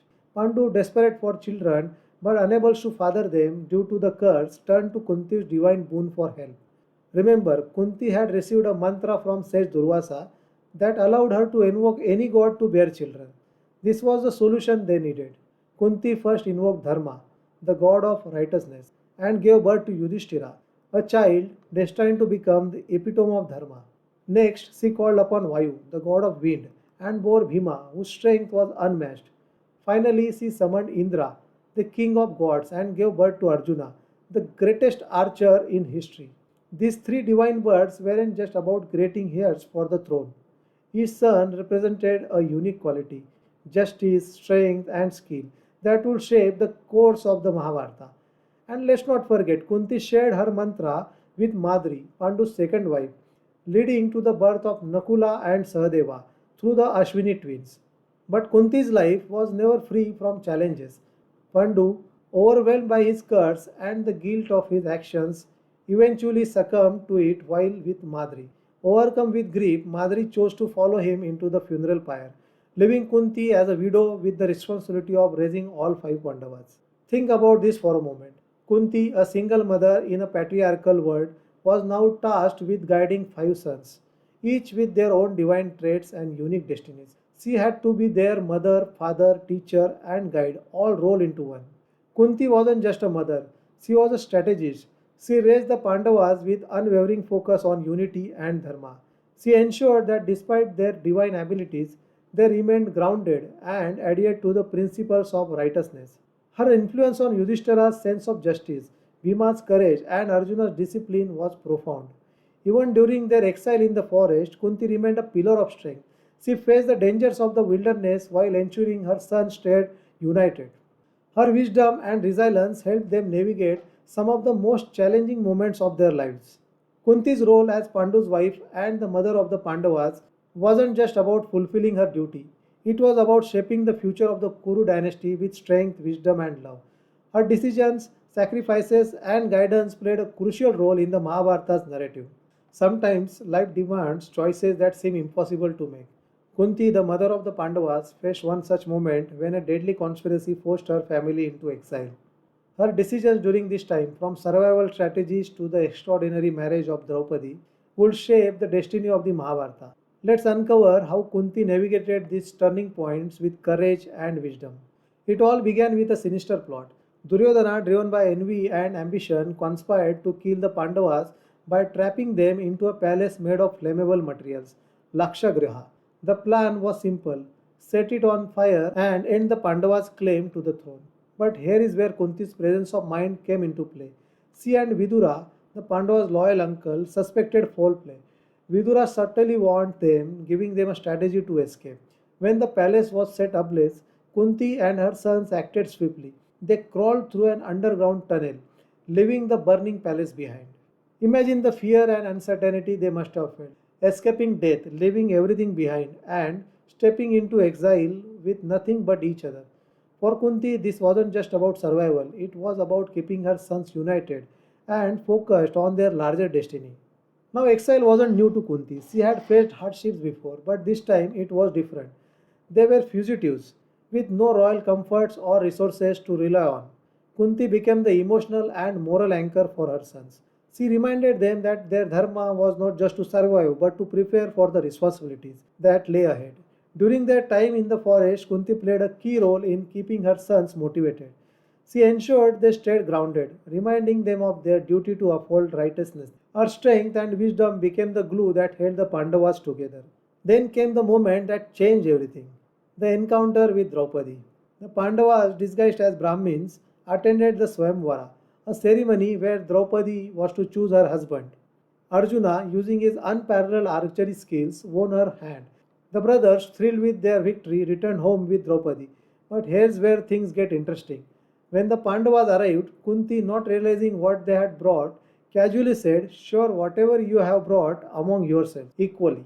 It was an innocent remark, but given the context, it became a profound decision. Kunti's words set the stage for a bold and unconventional solution. Instead of retracting her statement, she decided that Draupadi would marry all five brothers. Why did she make this decision? It wasn't just about her offhand comment. It was a strategic move to ensure unity among the Pandavas. Kunti knew the challenges her sons would face in reclaiming their rightful place in Hastinapur. By sharing a single wife, the brothers' bond would be strengthened, avoiding any divisions within the family. Draupadi's marriage to all five Pandavas was a decision rooted in strategy, dharma, and Kunti's deep understanding of her family's dynamics. This decision wasn't without controversy. It defied social norms and invited criticism, but Kunti stood firm, believing it was the right choice for her son's future. And history proved her right. Draupadi's role as their shared queen became a symbol of Pandava's unity and strength, a critical factor in their journey toward reclaiming their kingdom. Kunti's role during this period shows her ability to adapt to the most challenging circumstances, whether it was escaping a deadly conspiracy or making a bold decision about marriage. She always acted with clarity and purpose. Her wisdom and resilience not only ensured her son's survival, but also set them on the path to greatness. Kunti's journey is filled with extraordinary decisions like these, each shaping the Mahabharata in profound ways. The Kurukshetra war wasn't just a battle of weapons, it was a battlefield of emotions, secrets, and moral dilemmas. Kunti, the mother of the Pandavas, played a crucial role behind the scenes. Her decisions, her silence, and her emotional strength influenced the war in ways you might not expect. Let's dive into how Kunti shaped this defining chapter of the Mahabharata. Let's start with the secret that changed everything: Karna's identity. Long before Kunti became the queen of Hastinapur, she invoked the sun god Surya and gave birth to Karna. But as an unmarried princess, she abandoned him, setting him adrift in a basket on the river. Karna was raised by a charioteer's family, unaware of his true lineage. Fast forward to the Kurukshetra war, Kunti had kept Karna's identity a secret from everyone, including the Pandavas. Imagine the weight of this secret. Karna was not just a rival to the Pandavas, he was their elder brother. As the war approached, Kunti knew it was the time to confront this truth. Kunti's meeting with Karna is one of the most emotional moments in the Mahabharata. On the eve of the war, she approached him with a plea. She revealed his true identity and begged him to leave Duryodhana's side, to fight for his rightful place as the eldest Pandava. But Karna, loyal to Duryodhana, refused. He promised Kunti he wouldn't harm her other sons, but he also made it clear he wouldn't abandon Duryodhana, who had given him respect and friendship when no one else did. Can you imagine Kunti's pain? She had to watch her eldest son, bound by loyalty and pride, fight against his own brothers. While Kunti couldn't sway Karna, her influence on Yudhishthira and the Pandavas was profound. She reminded Yudhishthira of his Dharma as a leader, urging him to uphold justice and righteousness even in the chaos of war. Her wisdom and teachings became a moral compass for the Pandavas. Kunti also ensured that the Pandavas remained united. Even when tensions arose, her guidance kept them focused on their shared goal, restoring Dharma and reclaiming their rightful place. During the war, Kunti's role was largely in the background, but her strength was undeniable. She carried the burden of knowing that her sons were fighting each other, that Karna and the Pandavas might face each other on the battlefield. Yet, she didn't falter. She held her pen close, showing resilience and grace in the face of unimaginable grief. Her silence was powerful. It wasn't just the absence of words, it was the weight of her sacrifices, her secrets, and her prayers for the Dharma to prevail. Kunti's role in the Kurukshetra war is a reminder of the complexity of human emotions and moral choices. She wasn't perfect. Her decisions, like keeping Karna's identity a secret for so long, had consequences, but her actions were always guided by love, duty, and an unwavering commitment to Dharma. Her story teaches us that strength isn't always about action. Sometimes it's about endurance. It's about carrying the weight of impossible choices and still standing tall.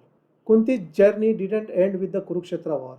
In the next chapter, we will explore her later years, her life in the forest, and how she finally found peace after a lifetime of trials. Stay tuned as we continue unraveling the story of this remarkable woman. The Kurukshetra war was over, but the pain of loss and secrets didn't end with it. For Kunti, the hardest moment was still to come, the revelation of a truth she had hidden for years. Let's explore how Kunti revealed Karna's secret, her life after the war, and her final journey toward peace. When the war ended, the Pandavas emerged victorious, but the cost was unimaginable. Millions perished, the Kuru dynasty lay in ruins, and Karna, one of the greatest warriors, was among the fallen. But the war's greatest secrets had yet to be revealed. After the war, Kunti finally told the Pandavas the truth about Karna. She revealed that he was their elder brother, born of Surya and herself before her marriage to Pandu. Imagine the shock, the grief, the guilt. For the Pandavas, this wasn't just a revelation, it was a blow. They had unknowingly fought and killed their own brother. Yudhishthira, in particular, was devastated. As someone who lived by Dharma, this truth felt like a personal failure. For Kunti, this confession wasn't easy. She had carried this secret for years, knowing it could change everything. But she also knew that Karna's loyalty to Duryodhana had made it impossible to reveal the truth earlier. This moment shows us Kunti's humanity, the pain of her choices, and the prices she paid for them. After the war, Kunti chose a path of renunciation. She had seen the destruction of her family and the devastating consequences of power and ambition. Along with Dhritarashtra and Gandhari, she left Hastinapur and moved to the forest to spend her final years in austerity. In the forest, Kunti embraced a life of simplicity. She turned inward, seeking solace through meditation and reflection. Imagine the strength it takes to walk away from everything, to give up royal comforts, to live in silence, and to make peace with a lifetime of pain. Kunti's story ends in a way that is both tragic and symbolic. One day, as she, Dhritarashtra, and Gandhari were meditating, a fire broke out. But instead of running or fighting the flames, they accepted it as their final liberation. For Kunti, this was a release, a return to the elements, free from the burdens of the world. Her death in the forest fire reminds us of her resilience, her acceptance of life's impermanence, and her commitment to the Dharma until the very end. It's a powerful image of surrender, not of defeat but of peace. Kunti's life is a story of courage, sacrifice, and choices that shaped history. From revealing Karna's secret to embracing renunciation, she showed us what it means to live with grace and strength, even in the face of unimaginable challenges. Her legacy isn't just about her role as a mother or a queen, it's about the lessons she leaves behind. Kunti teaches us to face life's complexities with resilience, to own our choices, and to find peace even in the toughest moments. As Kunti's journey comes to an end, we are left with the lessons of her life. But the Mahabharata story continues. Next, we'll dive into the mind of one of the epic's most controversial figures, Shakuni. Stay with us as we unravel the strategies and schemes of the man who shaped the war. What would you do if your family was destroyed by betrayal? For Shakuni, the answer was clear: revenge. But in his quest to bring down the mighty Kuru dynasty, he didn't just seek justice, he unleashed chaos. Shakuni's story is one of vengeance, manipulation, and ambition, making him one of the most controversial figures in the Mahabharata.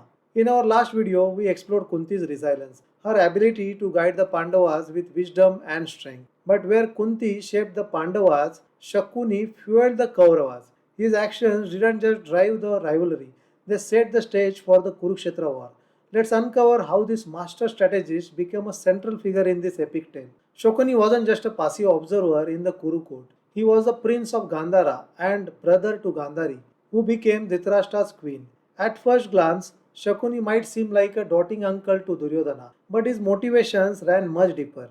Shakuni harbored a deep grudge against the Kuru dynasty. This hatred stemmed from a personal tragedy, the imprisonment and starvation of his family by the Kurus. As the story goes, his father and brothers were captured and slowly killed by being denied food. Shakuni vowed to destroy the dynasty that had inflicted such suffering on his family. But Shakuni wasn't a warrior. He didn't fight with weapons. Instead, he wielded manipulation and deceit as his tools. He became Duryodhana's advisor, whispering strategies and sowing seeds of hatred. His actions transformed a family rivalry into an all out war. Now, here is what makes Shakuni so fascinating. On one hand, he is a villain, a man who used cunning to manipulate people and destroy lives. On the other hand, he is a tragic figure. His schemes were driven by a personal sense of justice, a desire to avenge the wrongs done to his family. This duality is what makes him one of the most complex characters in the Mahabharata. Shakuni's mastery of dice games and his ability to manipulate outcomes became legendary. He wasn't just playing games, he was playing people, bending situations to his will.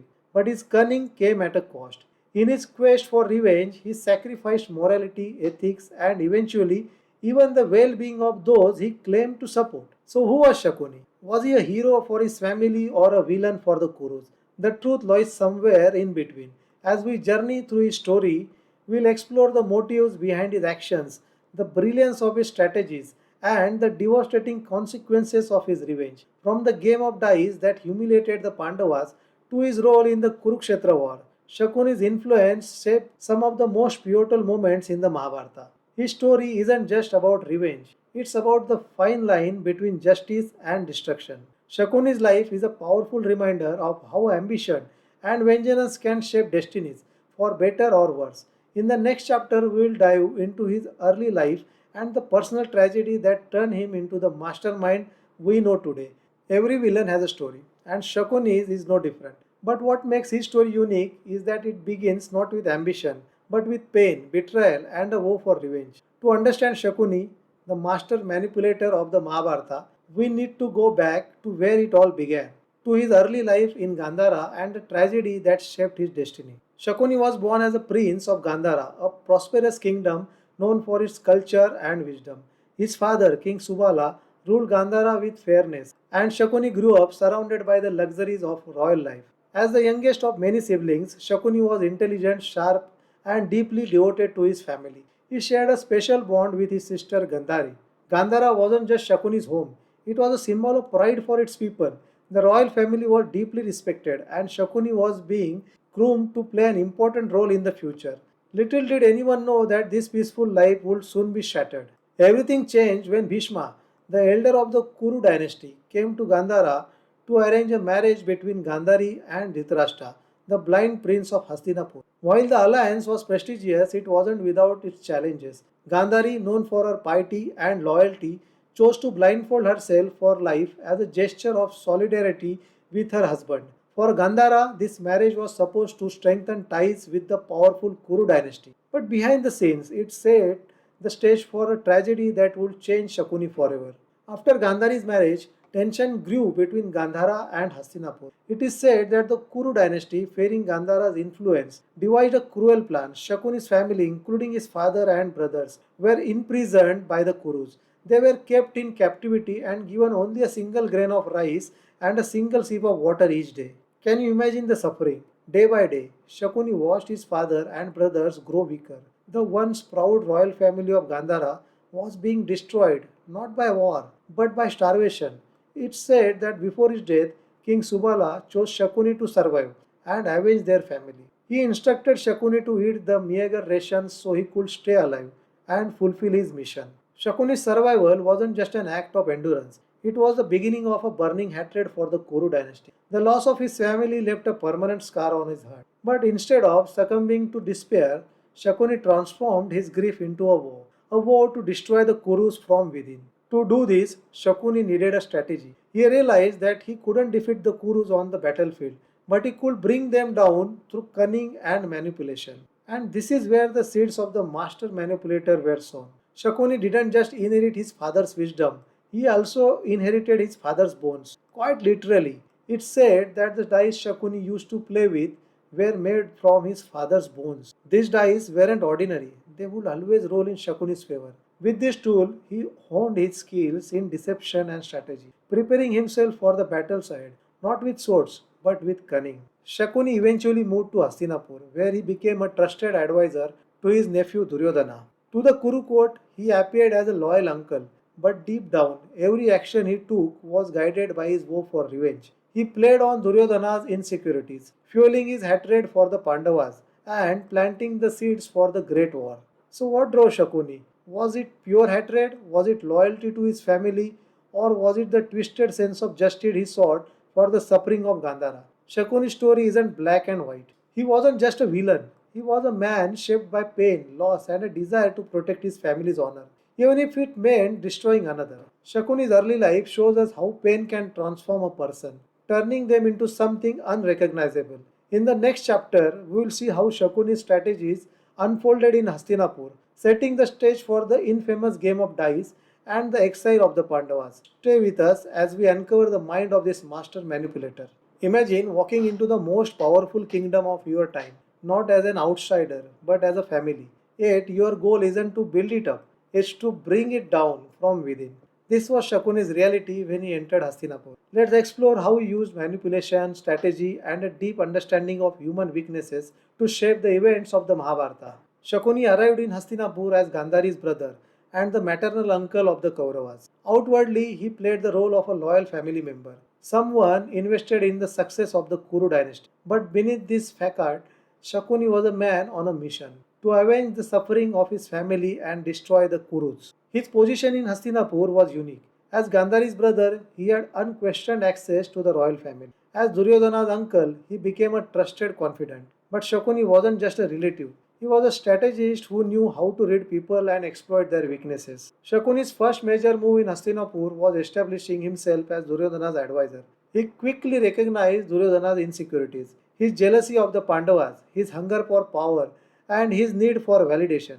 And Shakuni used this knowledge to his advantage. He didn't just advise Duryodhana, he fueled his ambitions. He encouraged Duryodhana to see the Pandavas as threats, not just brothers. Under Shakuni's influence, Duryodhana's natural envy turned into a burning hatred.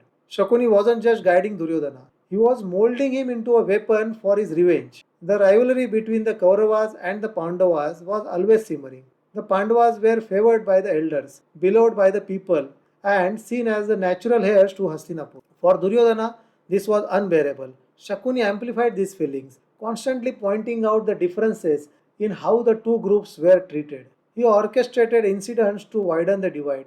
Remember the poisoning of Bhima? Shakuni played a role in encouraging Duryodhana to take such drastic steps. He wasn't just creating tension, he was planting seeds of discord that would grow into full blown conflict. But Shakuni's genius didn't stop with Duryodhana. He also targeted Dhritarashtra, the blind king of Hastinapur. Dhritarashtra's love for his son was both his strength and his weakness. Shakuni used this to manipulate the king into making decisions that favored Duryodhana, even when they were unjust. Take the decision to send the Pandavas to Varnavata, where they were nearly killed in the Lakshagriha fire. This plan had Shakuni's fingerprints all over it.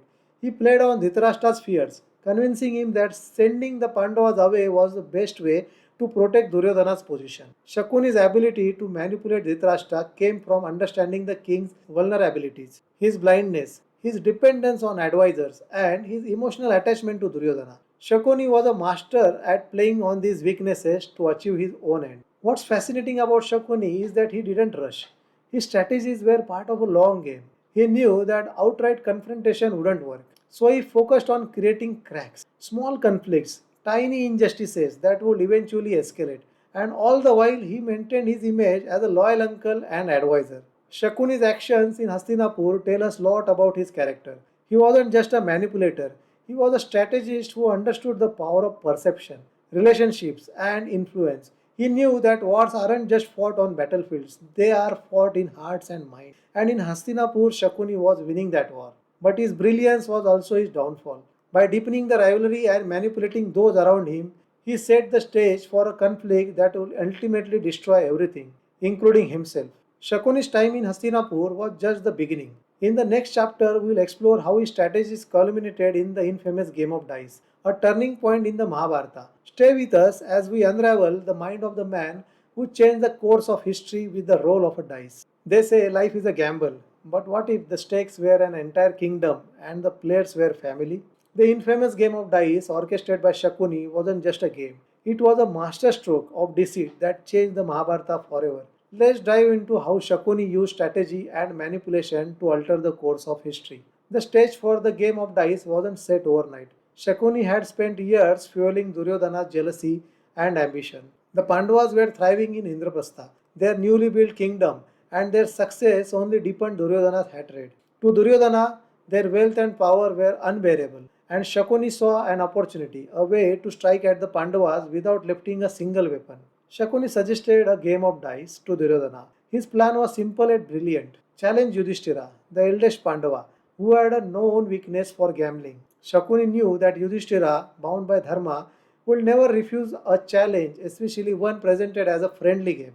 Now, here is where Shakuni's genius truly shines. The dice he used weren't ordinary. They were made of his father's bones and were enchanted to obey his wills. In other words, every roll of dice was predetermined. It wasn't just a game, it was a trap, one that Yudhishthira didn't even realize he was walking into. With the loaded dice in hand, Shakuni took control of the game. Every roll, every move was calculated to lead the Pandavas toward ruin, and the stakes kept getting higher. At first, Yudhishthira wagered small items, wealth, jewelry, livestock, but as he kept losing, the stakes grew higher. Shakuni skillfully provoked him to bet more, using Duryodhana's taunts and the allure of winning back his losses.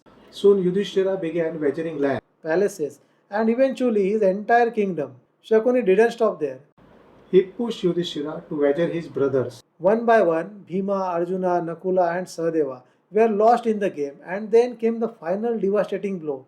Yudhishthira wagered Draupadi, the queen of the Pandavas, and lost her too. What followed was one of the darkest moments in the Mahabharata. Draupadi, the queen of Indraprastha, was dragged into the Kuru court, humiliated in front of the elders and royals. Duryodhana's actions crossed every line, but it was Shakuni who had set the stage for this atrocity. Draupadi's humiliation wasn't just a personal attack, it was a moral failure for the entire Kuru dynasty. This moment planted the seeds of war, turning the Pandavas' humiliation into a vow of revenge. For Shakuni, the game of dice was a victory, but it was a short lived one. He succeeded in exiling the Pandavas and taking control of their kingdom. But in doing so, he set the stage for the Kurukshetra war.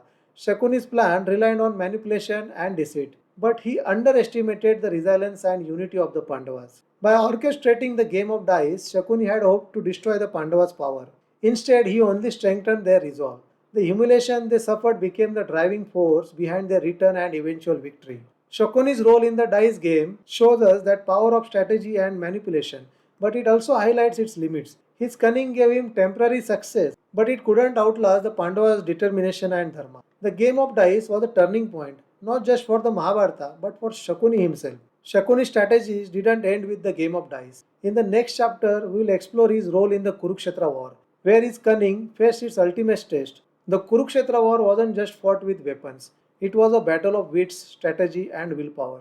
And when it came to strategy, no one played the game quite like Shakuni. But even the greatest manipulators have their limits. Let's unravel how Shakuni's plans unfolded during the war and how they ultimately led to his downfall. Shakuni was more than just Duryodhana's uncle, he was his most trusted advisor during the war. While Duryodhana relied on brute strength and Bhishma focused on honor, Shakuni brought something different to the table: cunningness. He was the one who pushed the Kauravas to use every trick, every alliance, and every loophole to gain an edge over the Pandavas. From the very start of the war, Shakuni's strategies revolved around exploiting the Pandavas. He knew their strengths: Yudhishthira's adherence to Dharma, Arjuna's skill, Bhima's strength, but he also understood their weaknesses. Shakuni wanted to turn those weaknesses into opportunities for the Kauravas. One of Shakuni's major contributions to war was in building alliances for the Kauravas. He helped secure the support of warriors like Karna and Shalya, both of whom played critical roles in the battlefield. While Karna was motivated by loyalty to Duryodhana,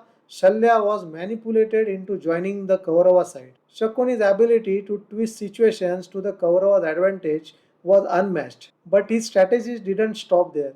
Shakuni was behind many of the more underhanded tactics used in the war.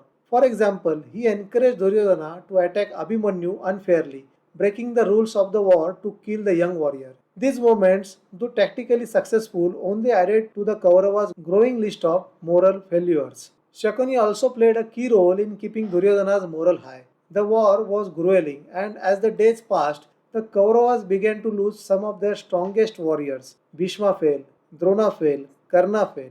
Each loss was a devastating blow to Duryodhana, but Shakuni remained a constant presence, pushing him to keep fighting. He would remind Duryodhana of the stakes, the throne, the kingdom, the legacy. But in his attempts to motivate Duryodhana, Shakuni often failed to see the bigger picture. His advice became increasingly desperate, relying more on deceit and less on sound strategy. And this shift ultimately weakened the Kauravas. While Shakuni's cunning helped the Kauravas in the short term, it couldn't sustain them in the long run. His reliance on manipulation and unfair tactics created cracks in the Kauravas' camp. Allies like Shalya fought half-heartedly, knowing they had been deceived. Karna, despite his loyalty, often clashed with Duryodhana and Shakuni over their decisions. More importantly, Shakuni underestimated the Pandavas' resilience and Krishna's guidance. Every time the Kauravas bent the rules, Krishna found a way to turn it into a moral victory for the Pandavas. Shakuni's strategies, brilliant as they were, couldn't overcome the unity and purpose of the Pandavas. Shakuni fought in the war as well. Though his strength lay more in his mind than in combat, on the 18th day of the Kurukshetra war, his time finally came. Sahadeva, the youngest Pandava, had vowed to kill Shakuni for his role in their suffering, and he did exactly that. Sahadeva confronted Shakuni and defeated him, bringing an end to the master manipulator. Shakuni's role in the Kurukshetra war is a testament to his cunning and strategic brilliance, but it's also a cautionary tale. His focus on deceit and short term victories blinded him to the long term consequences of his actions. In the end, his strategies didn't just fail, they ensured the destruction of the very family he claimed to support. Through Shakuni, the Mahabharata teaches us an important lesson. Cunning and manipulation can win battles, but they cannot win wars. Shakuni's role in the war may have ended, but his legacy lives on as a symbol of both brilliance and moral failure.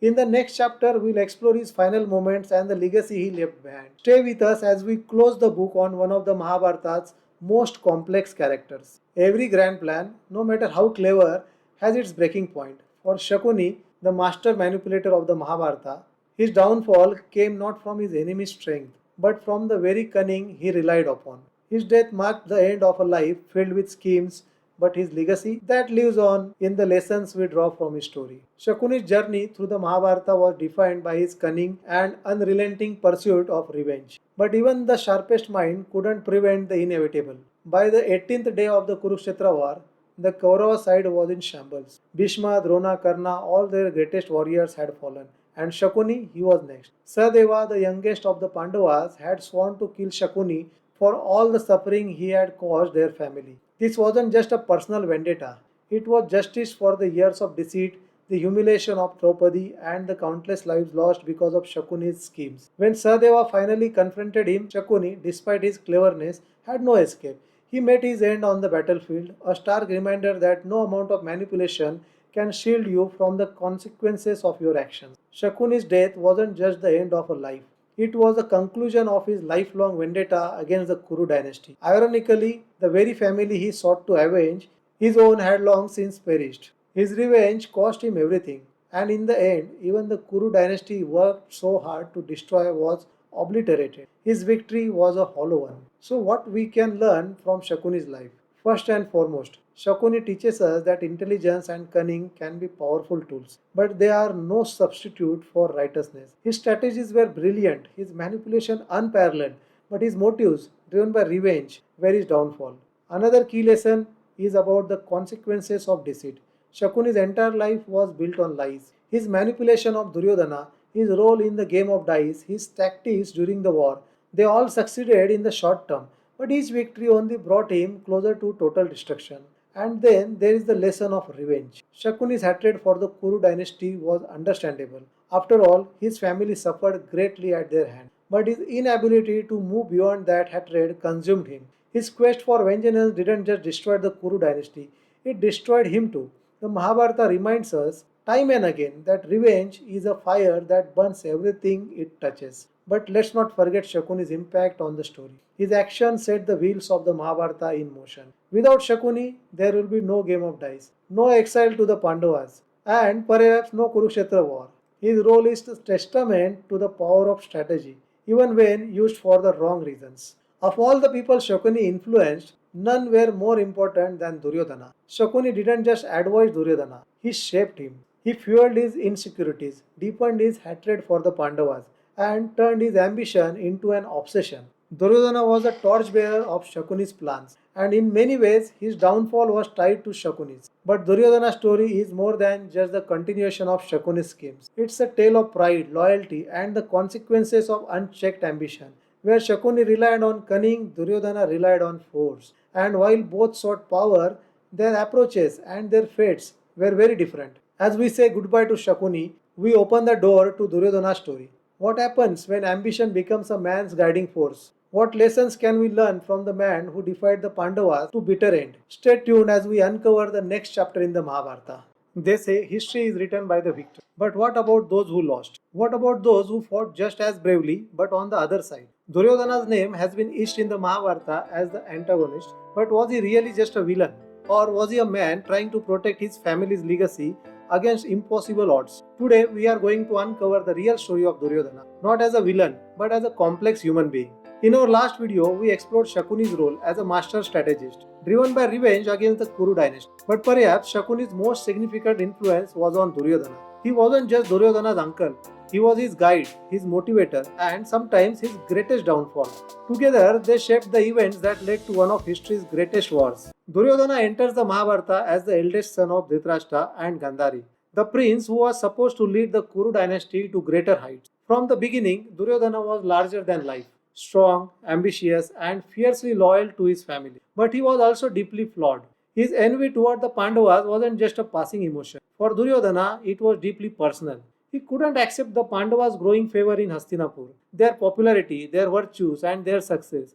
To him, every step the Pandavas took forward was a step away from his rightful claim to the throne. But here is where things get interesting. Duryodhana wasn't entirely wrong in his feelings. Imagine being the eldest Kaurava prince, groomed to rule Hastinapur, only to see the elders and the people favor your cousins instead. His envy wasn't born out of pure malice, it was born out of a fear of losing everything he believed was his. And that's what makes Duryodhana such a fascinating character.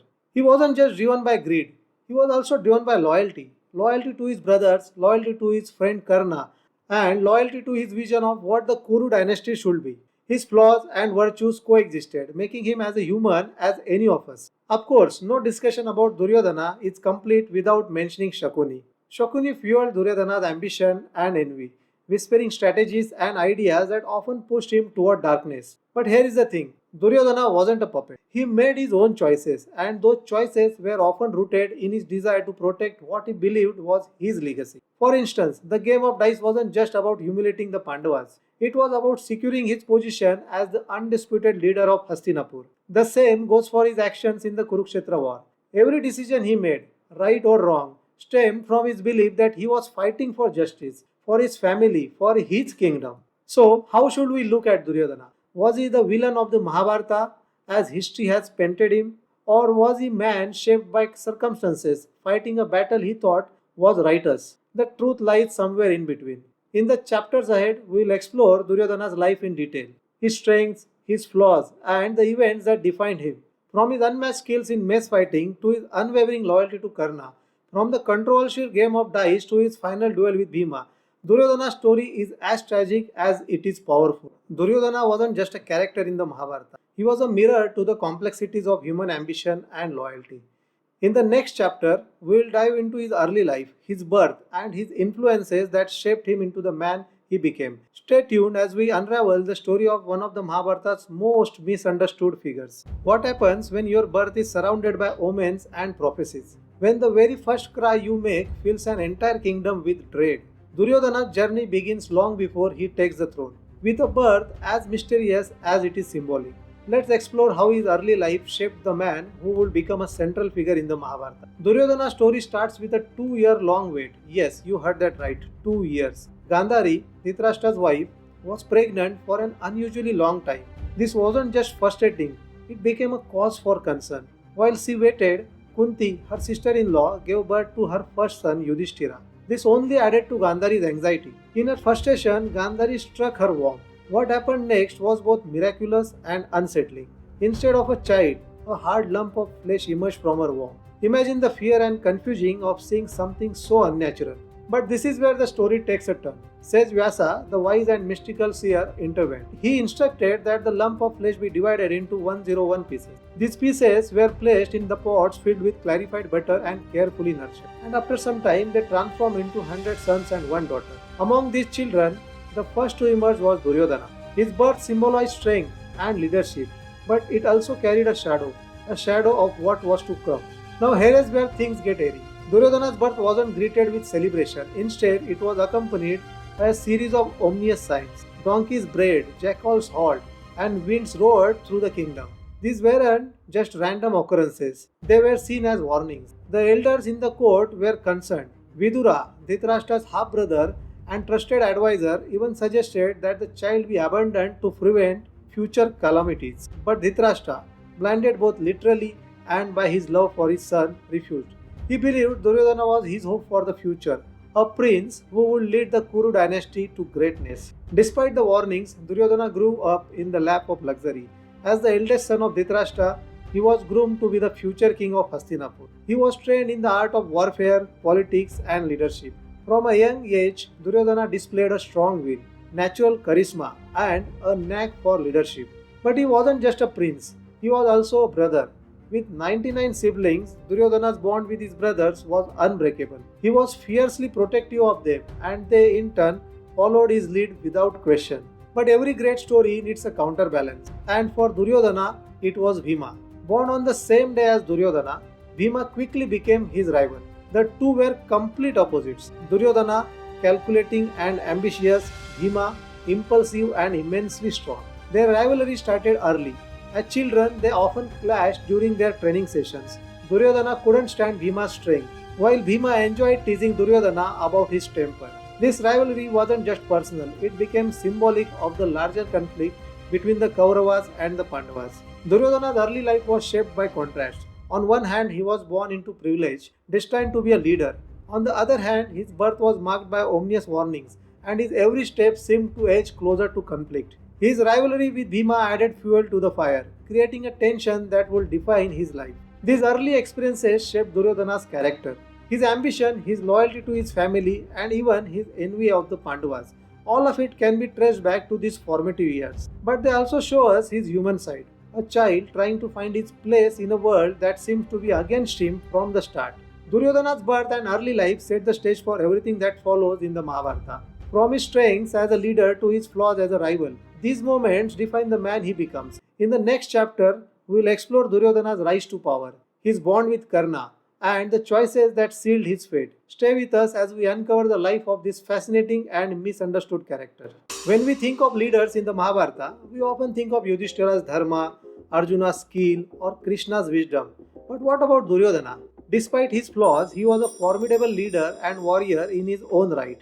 Let's dive into what made Duryodhana not just a rival but a powerful figure who commanded respect and loyalty. First, let's talk about Duryodhana's physical strength. He wasn't just strong, he was a powerhouse. Trained in mess fighting by none other than Balrama, the brother of Krishna, Duryodhana mastered the art of Gada Yuddha. His technique and sheer power made him one of the most formidable mess fighters of his time. Duryodhana's favorite sparring partner was Bhima.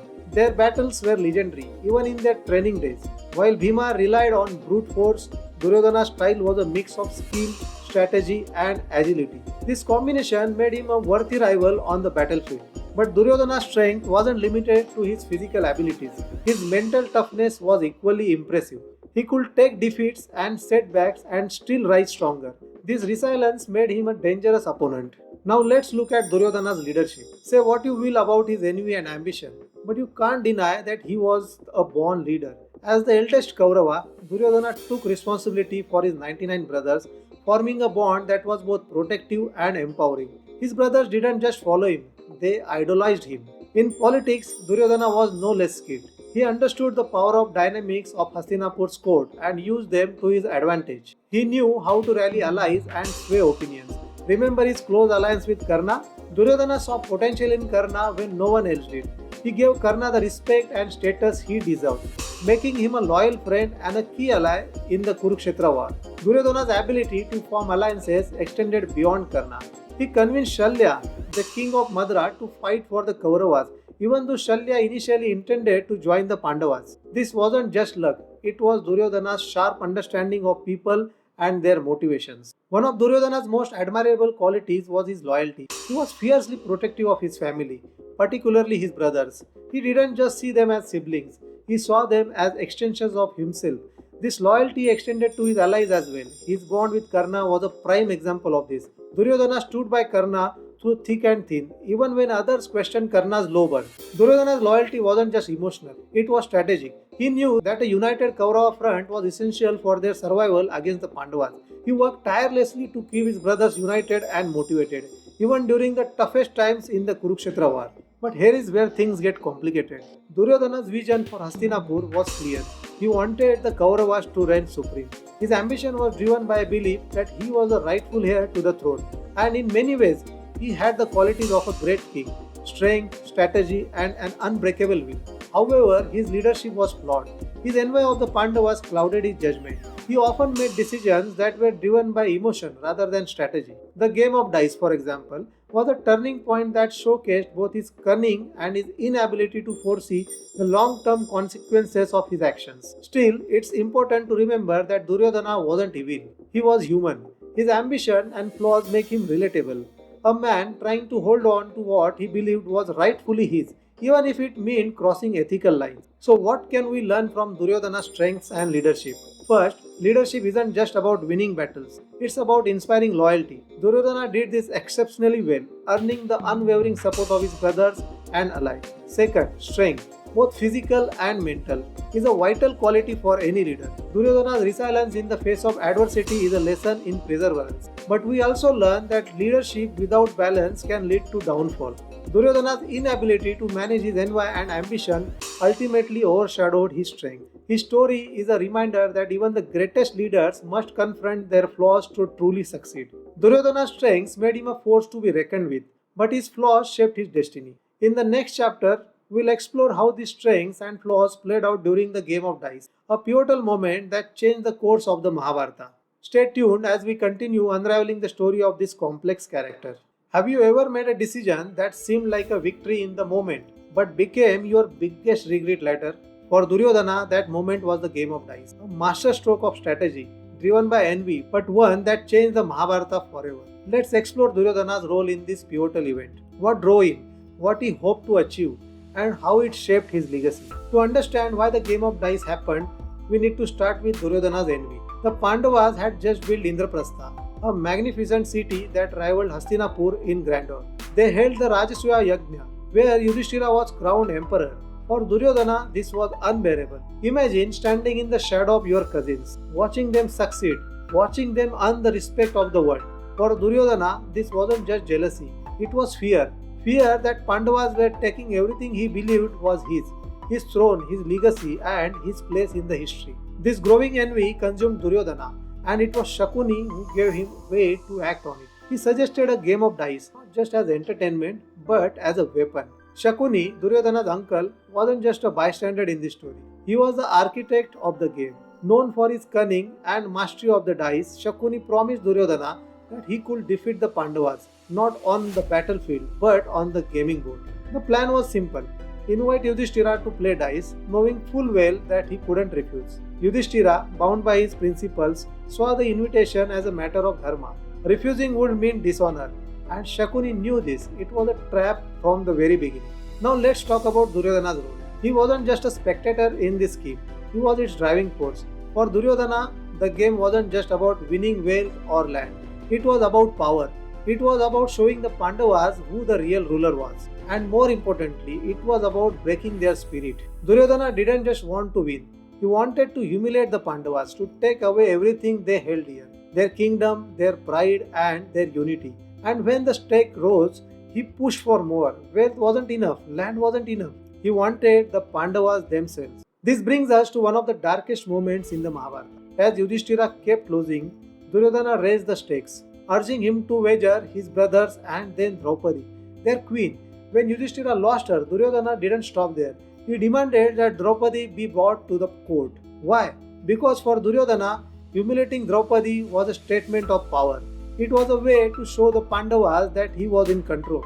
He ordered Draupadi to be disrobed in front of the court, a moment that shocked even the elders present. But this act of arrogance had consequences. Draupadi's humiliation wasn't just a personal attack, it was a moral failure for the entire Kuru dynasty. Her vow for justice became the seed for the Kurukshetra war. So did Duryodhana win? On the surface, yes. The Pandavas were exiled for 13 years, their kingdom lost. But in reality, the game of dice was the beginning of Duryodhana's downfall. The humiliation of Draupadi turned public opinion against him. The elders of Hastinapur, including Bhishma and Vidura, openly criticized him. Even among the Kauravas, doubts began to rise. Shakuni's plan had worked in the short term, but it sowed the seeds of a much greater conflict, one that would cost Duryodhana everything. So what can we learn from Duryodhana's role in the game of dice? First, his actions were driven by fear and envy, emotions that clouded his judgment. Second, his focus on immediate victories made him blind to the long-term consequences. And finally, his inability to see the humanity in his rivals, especially Draupadi, sealed his fate. But let's not forget, Duryodhana wasn't just a villain in this story. He was a man shaped by his circumstances, his insecurities, and his desire to protect what he believed was his. The game of dice shows us his brilliance as a strategist, but also his flaws as a leader. Duryodhana's role in the game of dice was a turning point, not just for him, but for the entire Mahabharata. In the next chapter, we will see how this rivalry played out on the battlefield of Kurukshetra, where Duryodhana's leadership and resilience faced their ultimate test. Stay tuned as we continue uncovering the story of this complex and fascinating character. The battlefield of Kurukshetra wasn't just a place of war. It was the ultimate test of character. For Duryodhana, it was his chance to prove his worth, defend his family, and hold on to the legacy he believed was his. But wars aren't just won by strength. They are shaped by strategies, alliances, and emotion. Let's uncover Duryodhana's role in the Kurukshetra war, his triumphs, his struggles, and the choices that defined his destiny. Duryodhana knew that the war was inevitable. After years of rivalry, failed negotiations, and Draupadi's vow for justice, the Pandavas were returning, not to talk but to fight. Duryodhana, however, wasn't afraid. He saw the war as a way to settle things once and for all. One of Duryodhana's key strengths was his ability to build alliances. He secured the support of powerful kings and warriors, including Karna, Shalya, and Jayadratha. Shalya's alliance, though controversial, was a masterstroke of political manipulation. Duryodhana convinced Shalya, who initially supported the Pandavas, to fight for the Kauravas instead. This shows Duryodhana's sharp understanding of politics and human motivation. On the battlefield, Duryodhana didn't just rely on his alliances, he also prepared himself. As one of the greatest mess fighters of his time, he knew that his strength and skill would be critical in the battles to come. Throughout the war, Duryodhana played an active role in shaping the Kaurava strategy. His plan to use Bhishma and Drona as key commanders was both logical and effective. Bhishma, with his experience and reputation, was the ideal choice to lead the army in the early days. Drona, on the other hand, was a tactical genius. Duryodhana also pushed for aggressive tactics. Remember the Chakravyuha formation? It was a complex battle strategy designed to trap and kill key Pandava warriors. Abhimanyu, the young and fearless son of Arjuna, broke into the formation but was tragically killed when the Kauravas attacked him unfairly. While this was a tactical win for Duryodhana, it was a moral loss that haunted the Kuru dynasty. Another significant moment was Jayadratha's role in holding off the Pandavas. On the 13th day, Jayadratha managed to prevent the Pandavas from reaching Abhimanyu. This act, orchestrated under Duryodhana's leadership, showed the Kauravas' ability to work as a team, even if their methods were questionable. But war isn't just about strategy, it's also about emotions. For Duryodhana, the Kurukshetra war was a roller coaster of victories and losses. The death of Bhishma, his greatest mentor and protector, was a devastating blow. Bhishma's fall not only weakened the Kaurava army but also shook Duryodhana's confidence. Drona's death was another turning point. As the war dragged on, Duryodhana found himself losing not just soldiers but also allies he deeply respected. Even Karna, his closest friend and one of the greatest warriors on the battlefield, fell to Arjuna. Each loss pushed Duryodhana further into despair, but he refused to give up.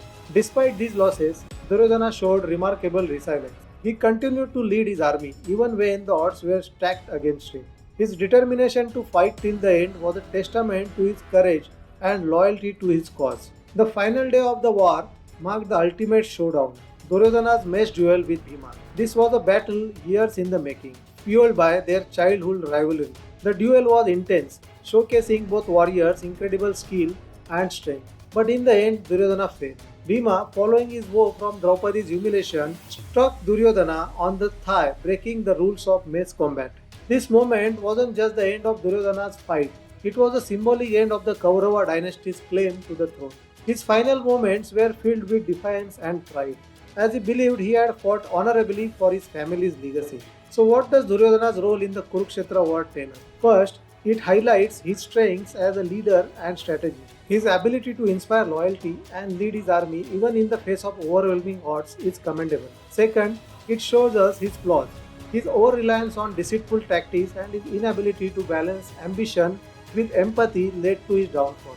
The death of Abhimanyu and the humiliation of Draupadi were moments that defined him, not as a villain, but as a man consumed by his own insecurities. Finally, Duryodhana's role in the war reminds us of the complexity of human nature. He wasn't just a warrior or a king, he was a man fighting for his place in history. And like all of us, he was a mix of strength and weakness, courage and vulnerability. Duryodhana's journey through the Kurukshetra war is both inspiring and tragic. In the next chapter, we will explore his final moments, his legacy, and the lessons we can draw from his life.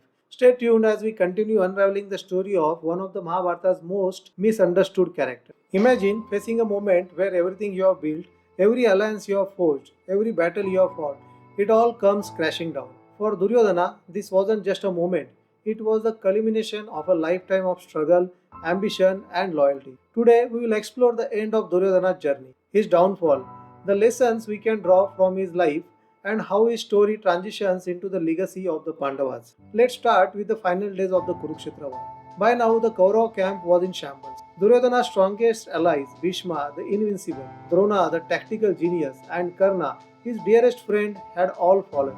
Each loss wasn't just a blow to his army, it was a personal loss that shook him to his core. But here is what makes Duryodhana remarkable. He didn't run, he didn't surrender. Instead, he retreated to a lake, not to hide, but to buy time, to gather his thoughts, and to prepare for a final stand. This wasn't cowardice, it was strategy. Duryodhana wanted to face his enemies on his terms, as a warrior. The final battle was the match duel with Bhima. This was no ordinary fight. It was the culmination of years of rivalry, a clash of strength and willpower. Bhima, driven by his vow to Draupadi, was ruthless. Duryodhana matched him blow for blow, showing the skill and resilience that had made him a legendary warrior. But then, the unthinkable happened. Bhima broke the rules of mace combat and struck Duryodhana on the thigh. It was a fatal blow, one that would end the battle and symbolically the Kaurava dynasty. Even in his final moments, Duryodhana refused to go. He believed he had fought with honor for his family, for his kingdom, and for his principles. His pride and defiance in the face of death were a testament to his unyielding spirit. Duryodhana's story isn't just a tale of war and rivalry. It's a mirror reflecting some of life's biggest lessons. First, let's talk about ambition.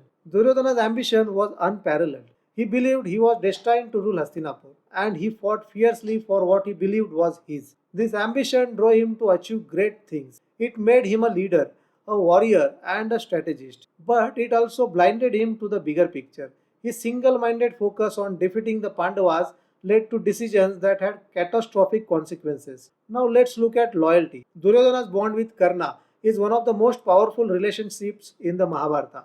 At a time when society looked down on Karna because of his supposed low birth, Duryodhana saw his potential. He gave Karna the respect and status he deserved, making him a friend for life. This loyalty extended to his brothers and allies. Despite the odds, Duryodhana never abandoned them.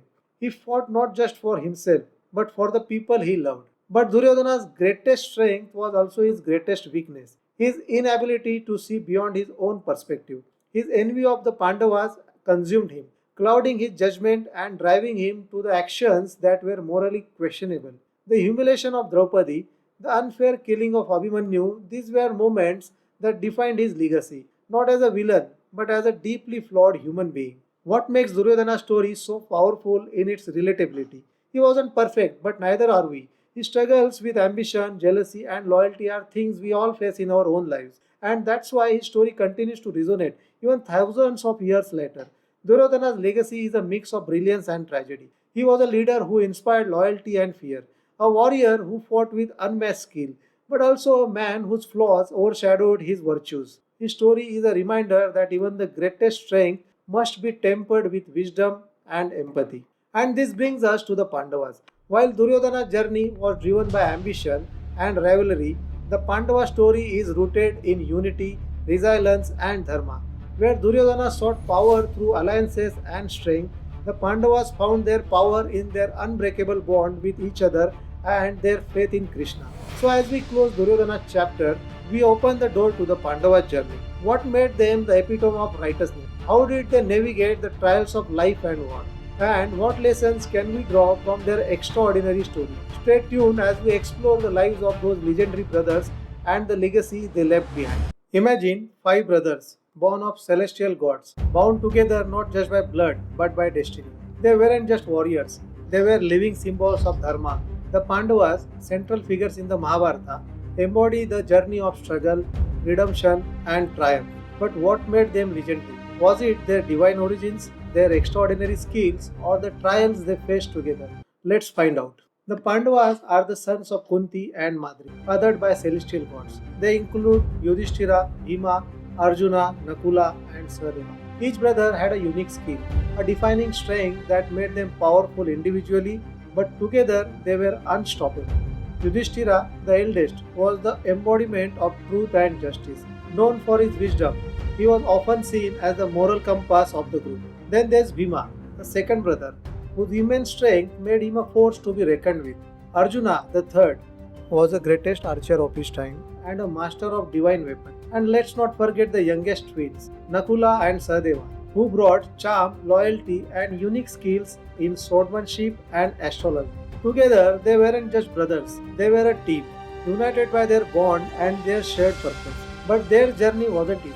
Every step was a test of their unity and their adherence to Dharma. In our last video, we explored Duryodhana, a man driven by ambition, loyalty, and rivalry.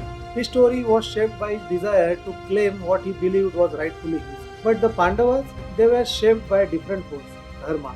Duryodhana and the Pandavas were two sides of the same coin. While Duryodhana's journey was about power and proving himself, the Pandava's journey was about facing trials, overcoming injustice, and staying true to their principles. Their stories are intertwined, and neither is complete without the other. The Pandavas aren't just warriors in the Mahabharata, they are its heart. Their story explores some of the most profound themes of human life: loyalty, justice, sacrifice, and resilience. They faced betrayal, exile, and loss, and yet they never gave up. For instance, think about the game of dice. Losing their kingdom, their freedom, and even their dignity wasn't just a test of endurance, it was a challenge of their unity.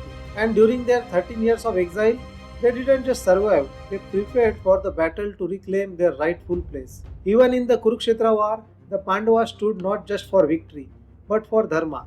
Each brother had a role to play, from Yudhishthira's strategy to Bhima's strength, Arjuna's precision, and the unwavering loyalty of Nakula and Sahadeva. Their bond was their greatest weapon. So, what makes the Pandavas so legendary? First, their divine origins. Born of gods, their skills and strengths were unparalleled. Yudhishthira inherited righteousness from Dharma, Bhima his strength from Vayu, and Arjuna his skill from Indra. Nakula and Sahadeva, born of the Ashwini twins, embodied loyalty and charm. But divine origins alone don't make heroes. It was their actions, their choices, and their ability to rise above challenges that made them unforgettable. They weren't perfect. Yudhishthira's obsession with truth sometimes clouded his judgment. Bhima's impulsiveness led to rash decisions, and even Arjuna struggled with pride. Yet, they grew through their flaws, becoming better leaders and warriors. One of the most inspiring aspects of the Pandavas is their unity. Despite their differences in personality and strength, they stood by each other through every trial. From the humiliation of the Kurukot to the wilderness of exile, their bond never wavered, and this unity was tested time and again. Think about it. How easy would it have been for envy or pride to break them apart? Yet, they remained united, not just as brothers, but as a symbol of resilience. Their story reminds us that strength lies not just in individual brilliance, but collective purpose. The Pandava journey is one of divine origin, extraordinary challenges, and unwavering unity. As we dive deeper into their story, we will explore their childhood, their strengths, their trials, and how they shaped the Mahabharata itself. And speaking of shaping the Mahabharata, one name stands out: Draupadi. She wasn't just their queen, she was their guide, their strength, and a key figure in their journey. In the next video, we'll uncover her incredible story. Five brothers, born of celestial blessings, destined to rule, yet challenge at every step. The Pandavas weren't just warriors, they were living examples of dharma, resilience, and human flaws. Their story begins with extraordinary divine intervention. But as we will see, being chosen by the gods didn't make their path any easier. So, how did these legendary figures come into existence? Let's dive into the fascinating tale of their birth and divine origins. The story begins with Kunti, a princess who became the mother of the Pandavas. When she was young, Kunti served sage Durvasa with unparalleled devotion. The sage, pleased with her dedication, gifted her a divine mantra. This wasn't an ordinary blessing. The mantra allowed her to summon any celestial god to bless her with a child. Like any curious teenager, Kunti couldn't resist testing this mantra. She invoked Surya, the sun god, and to her surprise, she was blessed with a son, Karna. He was radiant like the sun itself, a child born of divine power. But Kunti was unmarried, and societal norms of the time loomed heavily over her. In her fear and desperation, Kunti placed baby Karna in a basket and set him afloat on the river. This heart-wrenching decision was not just an act of survival, it became the seed of a conflict that would define the Mahabharata. Years later, Kunti married Pandu, the king of Hastinapur, but tragedy struck when Pandu was cursed by a sage. The curse was severe. If Pandu fathered a child, he would die instantly. This curse left him devastated and the throne without an heir. With Pandu's consent, Kunti turned to sage Durvasa's mantra for help. She invoked Dharma, the god of righteousness, who blessed her with her first son, Yudhishthira. Yudhishthira wasn't just the eldest Pandava. He embodied truth and justice, traits that would guide his brothers in their darkest time. Kunti then invoked Vayu, the wind god, to bless her with a second son, Bhima. Bhima was no ordinary child. He was born with immense strength and an unshakable spirit. He would grow to be the protector of his family, often standing between his brothers and danger.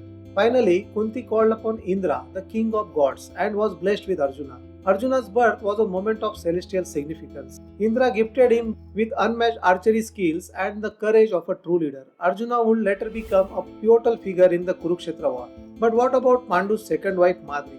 She too launched for children. Understanding her co-wife's pain, Kunti shared the mantra with Madri. Madri invoked the Ashwini twins, celestial healers, and gave birth to Nakula and Sahadeva. Nakula, the fourth Pandava, was known for his charm and unparalleled skill in horse care. Sahadeva, the youngest, was gifted with the intelligence and expertise in astrology. Together, they brought balance to the Pandava family. With Nakula's practicality and Sahadeva's wisdom, the brothers had a well-rounded team. Thus, the Pandavas came into existence, not just as heirs to Hastinapur, but as symbols of divine will and human potential. Each Pandava inherited traits from their celestial fathers. Yudhishthira's wisdom and sense of Dharma made him a natural leader. Bhima's strength, gifted by Vayu, made him fearless in battle. Arjuna, with his skills and divine weapons from Indra, was the ultimate warrior. Nakula and Sahadeva, though often in the background, were no less important. Nakula's charm and Sahadeva's intellect complemented the group, ensuring that they excelled in every field, from warfare to governance. These divine traits were not just gifts, they came with responsibilities. The Pandavas weren't just expected to lead, they were expected to uphold justice and dharma, even when faced with impossible choices. Being born of the gods set the Pandavas apart, but it also made their journey challenging. Their celestial lineage made them targets of envy and betrayal. Duryodhana, their cousin, couldn't accept their divine superiority. His jealousy fueled the rivalry that became the backbone of the Mahabharata. Their divine origins also drew them closer to Krishna, who became their ally, guide, and strategist. Krishna didn't just help them win battles, he helped them navigate the complexities of life and dharma. But divine heritage wasn't a free pass. The Pandavas faced trials that tested their unity, their morality, and their willpower. Their journey wasn't just about using their gifts, but about proving that they were worthy of them. What makes the Pandava story so relatable is that they weren't perfect. Despite their divine origins, they had flaws. Yudhishthira's obsession with truth sometimes made him naive. Bhima's strength often led to impulsiveness. Arjuna struggled with pride, and Nakula and Sahadeva, while skilled, often stayed in the shadows. But these flaws didn't define them. Instead, the Pandavas worked through their weaknesses, becoming stronger and wiser with every challenge. They turned their divine gifts into tools for justice, showing us that greatness isn't just inherited, it's earned. Their birth story is a powerful reminder. It tells us that even when we are blessed with talent or opportunity, it's our choices, actions, and perseverance that truly define who we are. And this is where their incredible journey begins. The Pandavas, born of divine origins, were destined to shape the Mahabharata and the world around them. But their path was far from easy. As we move forward, we will explore their childhood, the trials they faced, and their rise as warriors and leaders. Imagine growing up in a royal household where every step is a test, every rivalry is battle, and every lesson shapes your destiny. The Pandavas' early life wasn't just about survival, it was about proving themselves and preparing for greatness. From their rigorous training under Drona to their first test of war against King Drupada, their journey is one of resilience, skill, and unity. Let's dive into the Pandavas' childhood, their legendary skill competition, and the events that set the stage for their epic story. The Pandavas grew up in the grand palace of Hastinapur, surrounded by luxury but also challenges. After the untimely deaths of their father Pandu and their mother Madri, they were raised by their mother Kunti and cared for by Bhishma, the patriarch of the Kuru dynasty. Along with their cousins, the Kauravas, they were groomed as royal heirs, learning the duties of princes. But their lives were anything but peaceful. Duryodhana, the eldest Kaurava, saw the Pandavas as threats to his claim to the throne. His rivalry with Bhima in particular stood out. From their early days, every game, every competition became a battlefield for Duryodhana to assert his superiority. Little did he know these challenges were only making the Pandavas stronger. Their royal education included training under Guru Dronacharya, a master of warfare renowned for his skill in every weapon and his strategic genius. Drona's Gurukul wasn't just about physical training, it was about shaping the mind and spirit for leadership and battle. Each Pandava excelled in their own way. Yudhishthira, the eldest, focused on governance and spear combat. His calm judgment and adherence to Dharma made him a natural leader. Bhima's training emphasized his immense physical strength, turning him into a formidable mace fighter. Arjuna, meanwhile, quickly became Drona's favorite, mastering archery with unmatched dedication and precision. Nakula and Sahadeva, often overlooked in popular retellings, were equally skilled. Nakula excelled in swordsmanship and horsemanship, while Sahadeva's brilliance in astrology and strategy made him a valuable asset. Together, they formed a group whose strengths complemented one another perfectly. After years of rigorous training, the time came for the Pandavas and Kauravas to showcase their skills. Drona organized a grand competition in Hastinapur, attended by the kingdom's nobles and citizens. This wasn't just an event, it was a chance to demonstrate their abilities and claim their place as future leaders. The arena was abuzz with excitement as the princes took turns displaying their skills. Yudhishthira impressed the crowd with his composure and mastery of the spear. Bhima's incredible feats of strength, like breaking messes and lifting heavy objects, left the audience in awe. And then there was Arjuna. His performance was nothing short of spectacular, shooting arrows with precision, hitting moving targets blindfolded, and demonstrating his mastery of divine weapons. Arjuna emerged as the star of the show, but this event wasn't without drama. Duryodhana, consumed by jealousy, challenged Bhima to a duel. The clash of their strength became a spectacle, with neither willing to back down. Despite Duryodhana's attempts to overshadow the Pandavas, it was clear that they had established themselves as the kingdom's most promising warriors. With their training complete, Drona asked his students for Guru Dakshina. His request? Revenge against King Drupad of Panchala, a former friend who had humiliated him. This mission wasn't just about loyalty to their teacher. It was the first real test of the Pandavas' unity and leadership. The Pandavas, along with the Kauravas, marched to Panchala to face Drupad's forces. The battle was fierce. Bhima, wielding his mace, tore through enemy soldiers like a storm. Nakula and Sadeva ensured the army's movements were coordinated using their skills to outmaneuver the enemy. But the victory was secured by Arjuna. With his unmatched skills in archery, he breached Drupad's defenses and captured the king. This act solidified Arjuna's role as a leader and earned the Pandavas great respect. Drupad, though defeated, accepted his fate.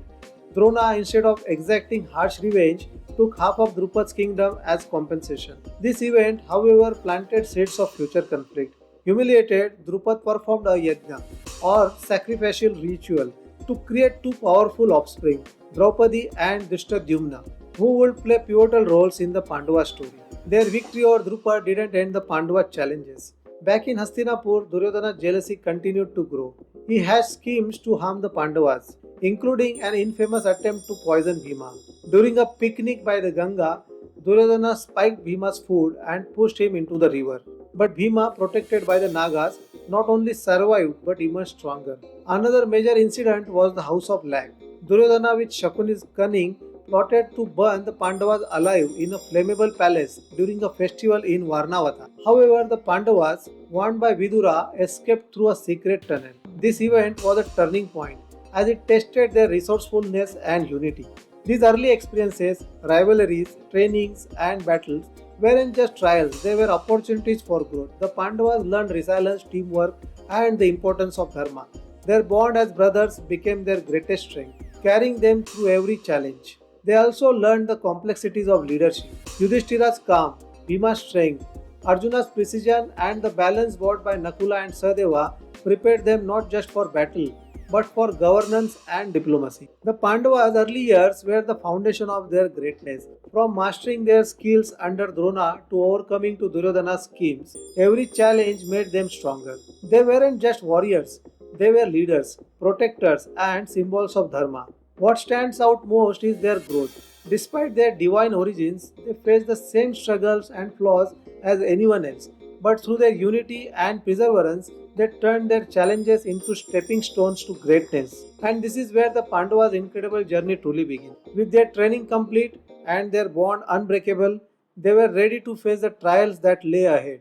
What makes a warrior truly legendary? Is it their skills, their discipline, or their ability to rise above their weaknesses? The Pandavas were no ordinary warriors. They were symbols of strength, unity, and dharma. But each of them had unique strengths, mastered incredible weapons, and like all of us, carried their own flaws. Let's start with Yudhishthira, the eldest Pandava. Known as the embodiment of Dharma, he was a symbol of justice, fairness, and truth. Yudhishthira wasn't the strongest physically, but his strength lay in his unwavering commitment to doing what was right, even when it wasn't easy. In battle, Yudhishthira was a master of the spear and chariot warfare. His calm demeanor made him a reliable strategist and a steady leader. His adherence to Dharma, however, was both his strength and his weakness. For instance, his inability to lie made him predictable, and this trait was exploited during the game of dice. Despite this, Yudhishthira's moral compass held the Pandavas together, guiding them through the most challenging moments. Now let's talk about Bhima, the second brother. Bhima was the powerhouse of the Pandavas. Born with immense physical strength, he was often compared to a raging storm. If you wanted someone to crush 100 Kauravas in battle or a mountain of food at dinner, Bhima was your man. Bhima's weapon of choice was the mace, and he was a master at wielding it. His duels, especially with Duryodhana and other powerful warriors, were the stuff of legend. But Bhima's strength wasn't just physical, it was also emotional. He was fiercely loyal to his family and unshakable to his resolve. However, Bhima's impulsiveness was both a blessing and a curse. His temper often led to rash decisions, and he sometimes struggled to balance his strength with strategy. Yet, in the chaos of battle, Bhima's raw power was an asset the Pandavas could always count on. Next up is Arjuna, the third Pandava and arguably the most celebrated warrior of his time. Arjuna's skill with the bow and arrow was unparalleled. With his divine bow Gandiva and the blessings of gods like Indra and Shiva, Arjuna could take down entire armies single-handedly. Arjuna wasn't just a great warrior, he was a student of discipline and hard work. His tireless practice and devotion to his craft made him a favorite of Guru Drona. Remember the iconic scene where he shoots a bird's eye because he focuses only on the target. That's Arjuna in a nutshell. Focused, precise, and unstoppable. But even Arjuna wasn't without flaws. His pride in his skills sometimes clouded his judgment. During the Kurukshetra war, he hesitated to fight his own family, needing Krishna's guidance in the form of the Bhagavad Gita to overcome his doubts. Arjuna's journey teaches us that even the greatest need wisdom and guidance. Now let's move to Nakula, the fourth Pandava. Often overlooked, Nakula was an exceptional swordsman and an expert in horse care. His charm and elegance added a unique dimension to the Pandava's skill set. Nakula's ability to care for horses wasn't just practical. It was symbolic of his ability to maintain balance whether on the battlefield or in the wilderness. Nakula's calm demeanor and expertise made him a reliable member of the team. However, Nakula's vanity about his looks was a weakness. He took great pride in his appearance, which sometimes distracted him from the bigger picture. Despite this, his charm and skills made him an invaluable part of the Pandava family. Finally, we have Sahadeva, the youngest Pandava. Sahadeva was a master swordsman like his twin Nakula, but his true strength lay in his intellect. As an expert astrologer, Sahadeva often guided the Pandavas with his foresight and strategic thinking. Sahadeva's intelligence wasn't just limited to astrology. He was a keen observer and a quick learner, making him an essential part of the Pandava's decision-making process. His ability to predict outcomes and devise plans often gave the Pandavas an edge in critical situations. However, Sahadeva's humility sometimes worked against him. He often stayed in the background, letting his brothers take the spotlight. While this made him a dependable team player, it also meant that his contributions were sometimes underappreciated. What makes the Pandavas truly extraordinary is how their individual strengths complemented one another. Yudhishthira's wisdom, Bhima's strength, Arjuna's skill, Nakula's charm, and Sahadeva's intellect created a team that was nearly unstoppable. Each brother brought something unique to the table, and together they overcame challenges that would have defeated most. But their weaknesses also shaped their journey. Yudhishthira's rigid adherence to Dharma, Bhima's impulsiveness, Arjuna's pride, Nakula's vanity, and Sahadeva's modesty. All these traits made them human.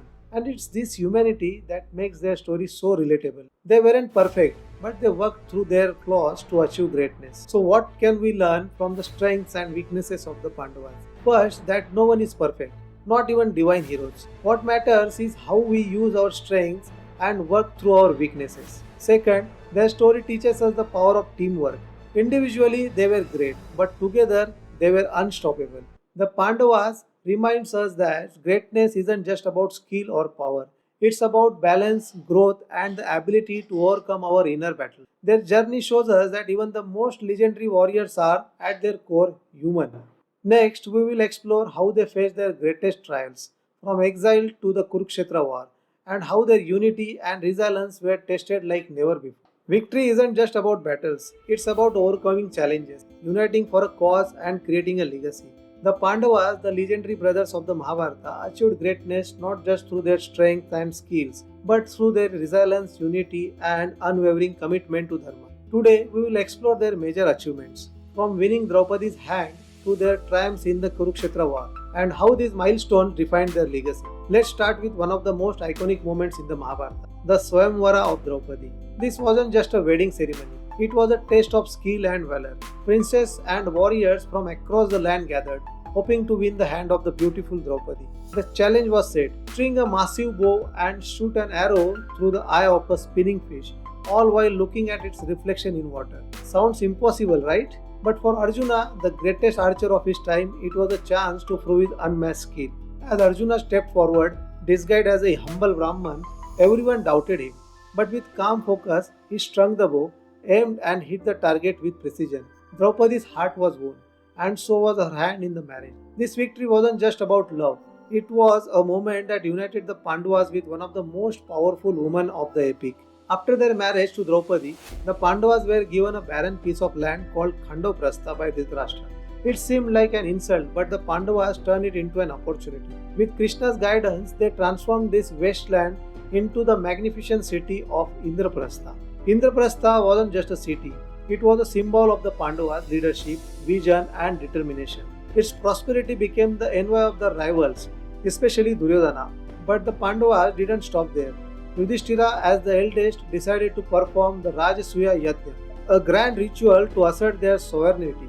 This wasn't just a religious ceremony, it was a political statement. Through alliances and conquest, the Pandavas established their dominance across the land, earning the respect of kings and commoners alike. The Rajasuya Yajna marked the height of their power, but it also sowed the seeds of envy and conflict, especially in the heart of Duryodhana, who couldn't bear to see their success. But greatness isn't just about victories, it's about how you face setbacks. The Pandavas' darkest chapter came after the infamous game of dice, where they lost everything: their kingdom, their freedom, and even their dignity. Exiled to the forest for 13 years, the Pandavas faced unimaginable hardships. They had to survive in the wilderness, protect their wife Draupadi, and stay united despite the odds. But these years weren't just about survival, they were about preparation. During this time, the Pandavas gained invaluable allies, including Krishna, and acquired divine weapons that would later turn the tide in their favor. Despite the humiliation and challenges, they never lost sight of their goal: to reclaim their rightful place and restore justice. And then came the defining moment of their journey: the Kurukshetra war. This wasn't just a battle for a throne, it was a fight for Dharma. The Pandavas faced the Kauravas and their allies, some of whom were their own teachers and loved ones. Despite being outnumbered, the Pandavas emerged victorious through strategy, skill, and unity. Each brother played a crucial role. Yudhishthira led with wisdom and calm, maintaining moral and focus even in the darkest moment. Bhima, the powerhouse, fulfilled his vow to Draupadi by defeating all the Kauravas, including Duryodhana in their final mace duel. Arjuna, guided by Krishna, took on the mightiest warriors, including Karna, his own elder brother, and emerged victorious. Nakula and Sahadeva provided critical support, ensuring the army's movements and strategy were flawless. Victory came at a cost. Lives were lost, relationships were broken, and the world was forever changed. But the Pandavas upheld Dharma, proving that justice and righteousness can triumph even in the face of overwhelming odds. So, what makes the Pandavas' achievements so inspiring? It's not just the victories themselves, but the qualities that led to them. Their unity, resilience, and ability to rise above challenges reminds us that greatness isn't about avoiding difficulties, it's about facing them head on. The Pandavas weren't perfect, they made mistakes, they had flaws, and they faced failures. But they learned, adapted, and stayed true to their purpose. Their achievements show us that true success lies in perseverance, teamwork, and staying aligned with one's values. And this is just the surface of the Pandavas' legacy. Their victories, though monumental, were only part of their journey. Next, we will explore how they faced their greatest challenges, both on the battlefield and within themselves, and how these trials shaped their destiny. What makes a hero truly great? It's not just their victories, but how they face their challenges, their losses, and their moments of despair. The Pandavas, as legendary as they were, had their fair share of setbacks. They faced betrayal, exile, heartbreak, and internal conflicts that would have broken most.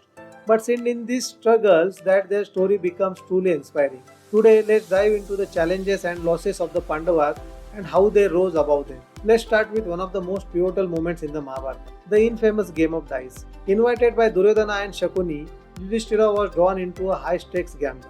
It began as a seemingly harmless game but quickly turned into a trap. Shakuni's cunning dice ensured that Yudhishthira lost every round.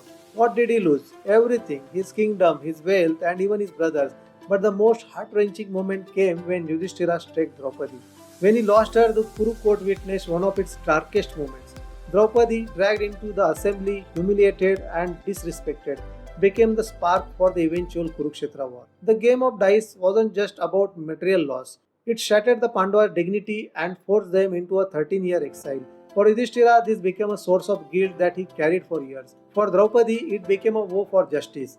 And for the Pandavas as a whole, it was a taste of their unity and resilience. Exile wasn't just a punishment, it was a trial by fire. For 13 years, the Pandavas lived in the wilderness, far from the comforts of palace life. They faced harsh conditions, constant threats from enemies, and the weight of their humiliation. Yet, these years also became a time of growth. Bhima's strength protected the family, while Yudhishthira's wisdom kept them united. Arjuna spent part of this time acquiring divine weapons, including the Pashupata Astra from Lord Shiva. Draupadi, despite her anger and grief, stood as a pillar of strength, reminding the Pandavas of their ultimate goal to reclaim justice.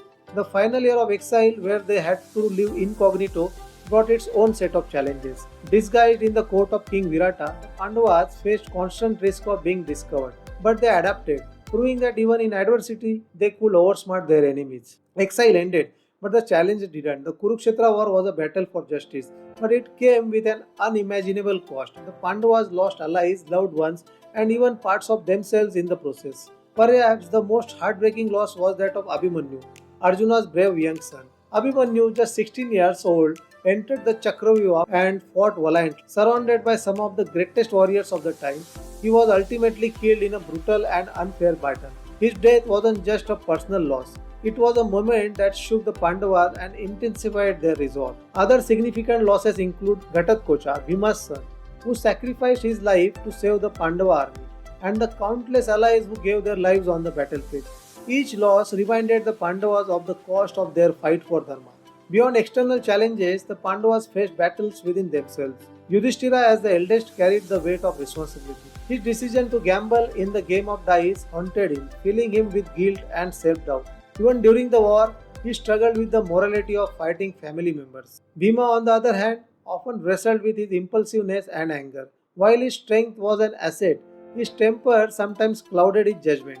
Arjuna, despite his skills, faced moments of doubt, most famously on the battlefield of Kurukshetra, where he hesitated to fight his own kin.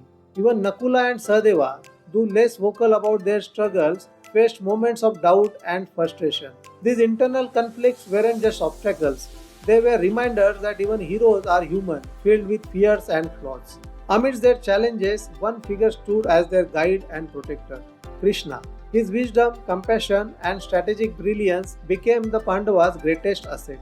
Whether it was his intervention during Draupadi's humiliation, his guidance during their exile, or his role as Arjuna's charioteer in the war, Krishna was always there. Perhaps the most iconic moment of Krishna's guidance is the Bhagavad Gita. On the battlefield, as Arjuna hesitated to fight, Krishna delivered his timeless teachings on duty, dharma, and the nature of life.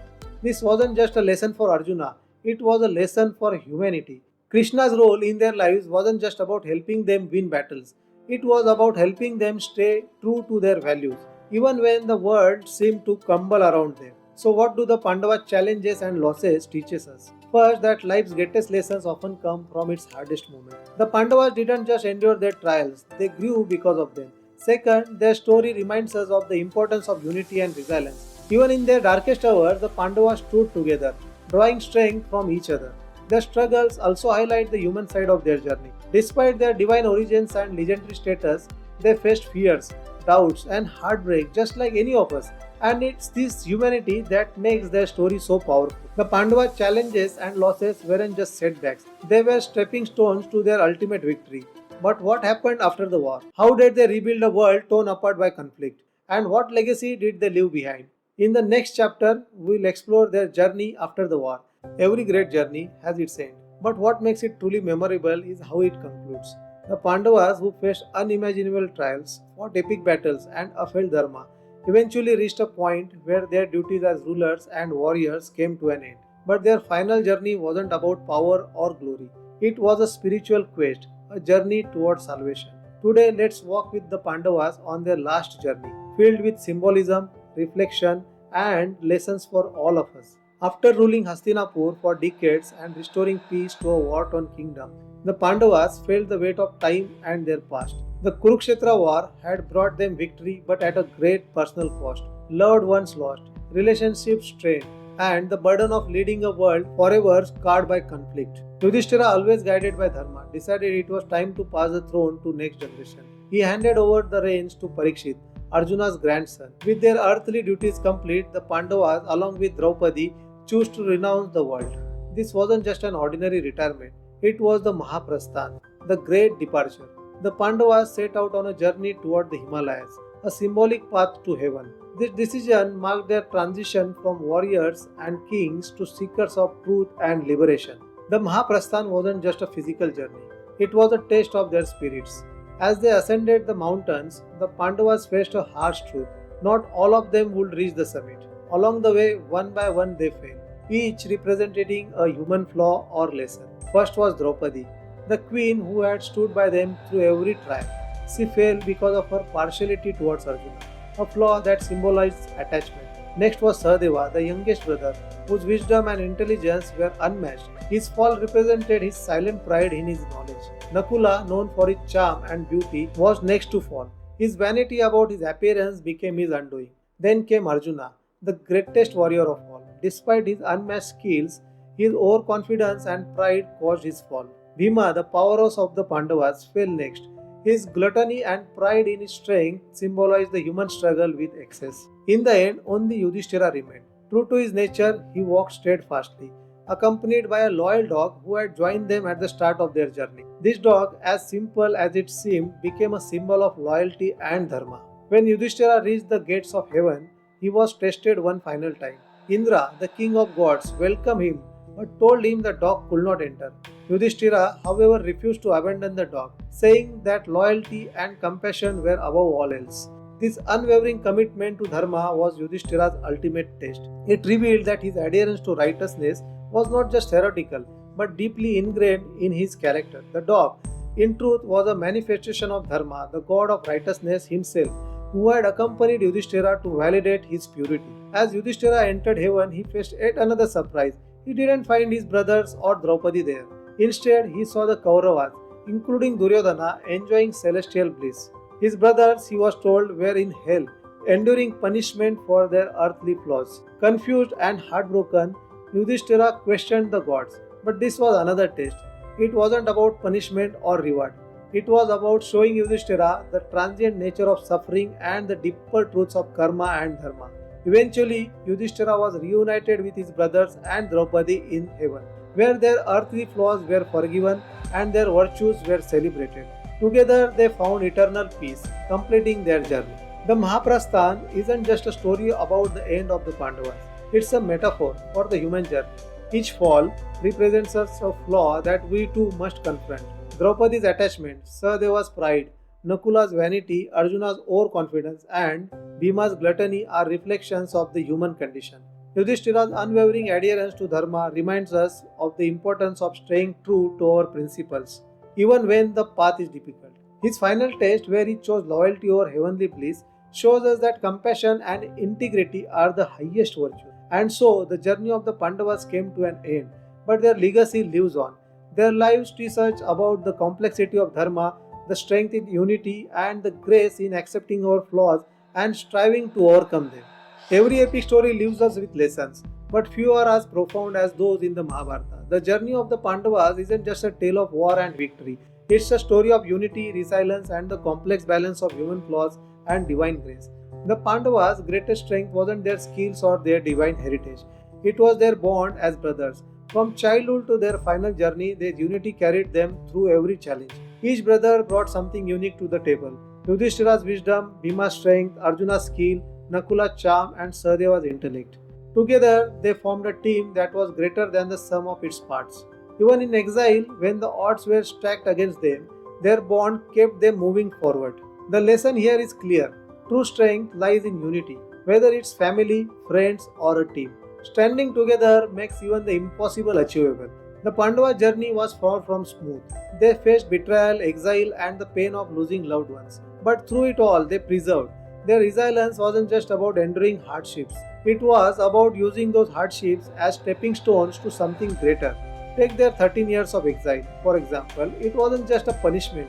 It was a time of preparation. Arjuna gained divine weapons. Bhima strengthened his resolve. And Yudhishthira reflected on what it truly meant to lead with Dharma. Their ability to rise above challenges teaches us that setbacks are temporary, But perseverance creates legacies. Let's talk about their flaws. Because the Pandavas weren't perfect, Yudhishthira's obsession with Dharma sometimes blinded him to practical realities. Bhima's impulsiveness led to rash decisions. Arjuna struggled with pride, while Nakula and Sahadeva's strengths were often overshadowed by their quiet nature. But what makes their story inspiring is how they grew through these flaws. They didn't let their weaknesses define them. Instead, they learned, adapted, and evolved. And when they faltered, they had divine guidance, Krishna, to help them find their way. Krishna's role in their journey wasn't just about strategy, it was about teaching them the deeper truths of life and Dharma. His lessons, like those in the Bhagavad Gita, continue to resonate, reminding us that even the greatest heroes need guidance. Justice is a central theme in the Pandava story. From reclaiming their kingdom to fighting the Kurukshetra war, their journey was a pursuit of Dharma. But justice wasn't just about defeating their enemies. It was about creating a world where truth and righteousness prevailed. Their resilience, on the other hand, was about enduring the trials that came their way. Whether it was surviving the humiliation of the game of dice or enduring the emotional toll of war, the Pandavas showed us that resilience isn't just about surviving, it's about thriving despite the odds. So, what legacy do the Pandavas leave behind? First, they remind us of the importance of living with integrity and purpose. Their adherence to Dharma, even in the face of adversity, sets a standard for leadership and responsibility. Second, their story highlights the power of collaboration. No matter how skilled they were individually, it was their unity that allowed them to overcome every challenge. Finally, their journey shows us that even heroes are human. Their flaws make them relatable, and their growth makes them inspiring. The Pandavas' legacy isn't just about their victories, it's about the values they upheld, the lessons they learned, and the impact they left on the world. But the Pandavas' story wouldn't be complete without Draupadi. She wasn't just their queen, she was their strength, their guide, and the spark that ignited their greatest battles. Draupadi's journey is one of resilience and dignity. From the humiliation in the Kuru court to standing by the Pandavas through every trial, her story is a testament to the power of inner strength and unwavering determination. In the next chapter, we will explore Draupadi's life, her role as a queen, her trials, and how she became a symbol of justice and empowerment. Her journey isn't just a part of Mahabharata, it's a story that continues. Imagine being born not from a womb, but from fire. Born not as an ordinary girl, but as a woman destined to challenge kings, shape wars, and inspire generations. Draupadi wasn't just a queen, she was a force of nature. Her story, a journey of resilience, justice, and destiny, is one of the most compelling chapters in the Mahabharata. Let's dive into the life of Draupadi, a woman who defined norms and rewrote the rules of her time. In our last video, we explored the Pandavas, their struggles, victories, and the bonds that kept them united. But at the heart of their journey stood Draupadi. She wasn't just a bystander, she was the fire that fueled their path to glory. Today, we uncover the story of this extraordinary woman. Draupadi wasn't born in a conventional way. She emerged from the sacred flames of a yajna performed by her father, King Drupada. Why? Because Drupada wanted a son to avenge his defeat by Dronacharya. But alongside the warrior son Drishtadyumna came Draupadi. She wasn't just another child.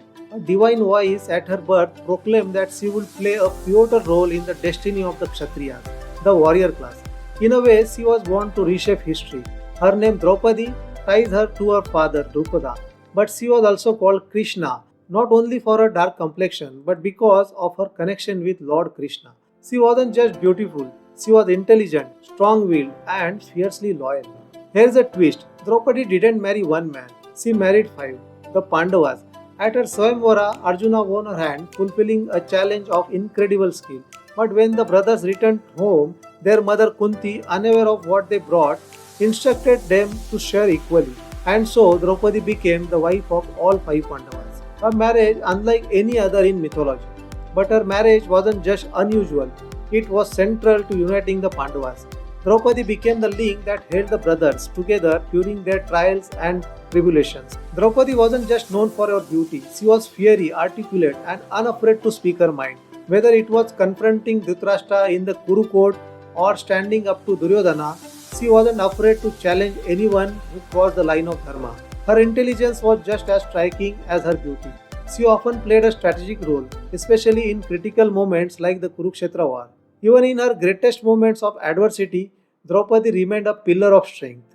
She endured humiliation, exile, and loss, yet she never wavered in her quest for justice. Her life is a reminder that courage isn't just about physical strength, it's about standing up for what's right, even when the odds are against you. So, as we begin this journey into her story, remember, Draupadi wasn't just a queen. She was a trailblazer, a warrior in her own right, and a beacon of justice in a world filled with chaos. Let me tell you a story of fire and destiny, and a prophecy that shook an entire kingdom. What if your birth wasn't just a chance, but a divine intervention to fulfill a purpose? Draupadi's birth wasn't ordinary, it was fiery, literally and symbolic, designed to shape the future of the Kshatriyas, the warrior class of ancient India. Our story begins with King Drupada, the ruler of Panchala. Now, Drupada was a powerful king, but he had a deep grudge against Dronacharya, his childhood friend turned enemy. Drona had humiliated Drupada, and the king wanted revenge. But how could he defeat the mighty Drona? He decided he needed divine help. So Drupada turned to the sacred fire. He performed an intense yajna, a rural sacrifice with one goal to gain a child strong enough to defeat Drona. But here's the twist, out of the flames didn't emerge just one child. Two extraordinary beings were born that day. First came Drishtadyumna, a warrior destined to kill Dronacharya. But then something even more miraculous happened. A beautiful woman stepped out of the fire, fully grown, radiant, and otherworldly. This was Draupadi, also known as Krishna. Her dark complexion, glowing with a divine aura, earned her this name. But she wasn't just beautiful, she was destined for something far greater. At her birth, a divine voice echoed through the skies. It proclaimed that Draupadi was born to bring great change. She would challenge the norms, stand at the heart of justice, and be instrumental in the destruction of the Kshatriya class. In simpler terms, she was born to be a game changer. Think about it. Draupadi's life was written in the stars, but it wasn't going to be easy. Her destiny was tied to chaos and conflict, yet her role was to uphold Dharma, justice, and righteousness. Now let's pause here for a moment. Draupadi's birth wasn't just about revenge or prophecy, it was deeply symbolic.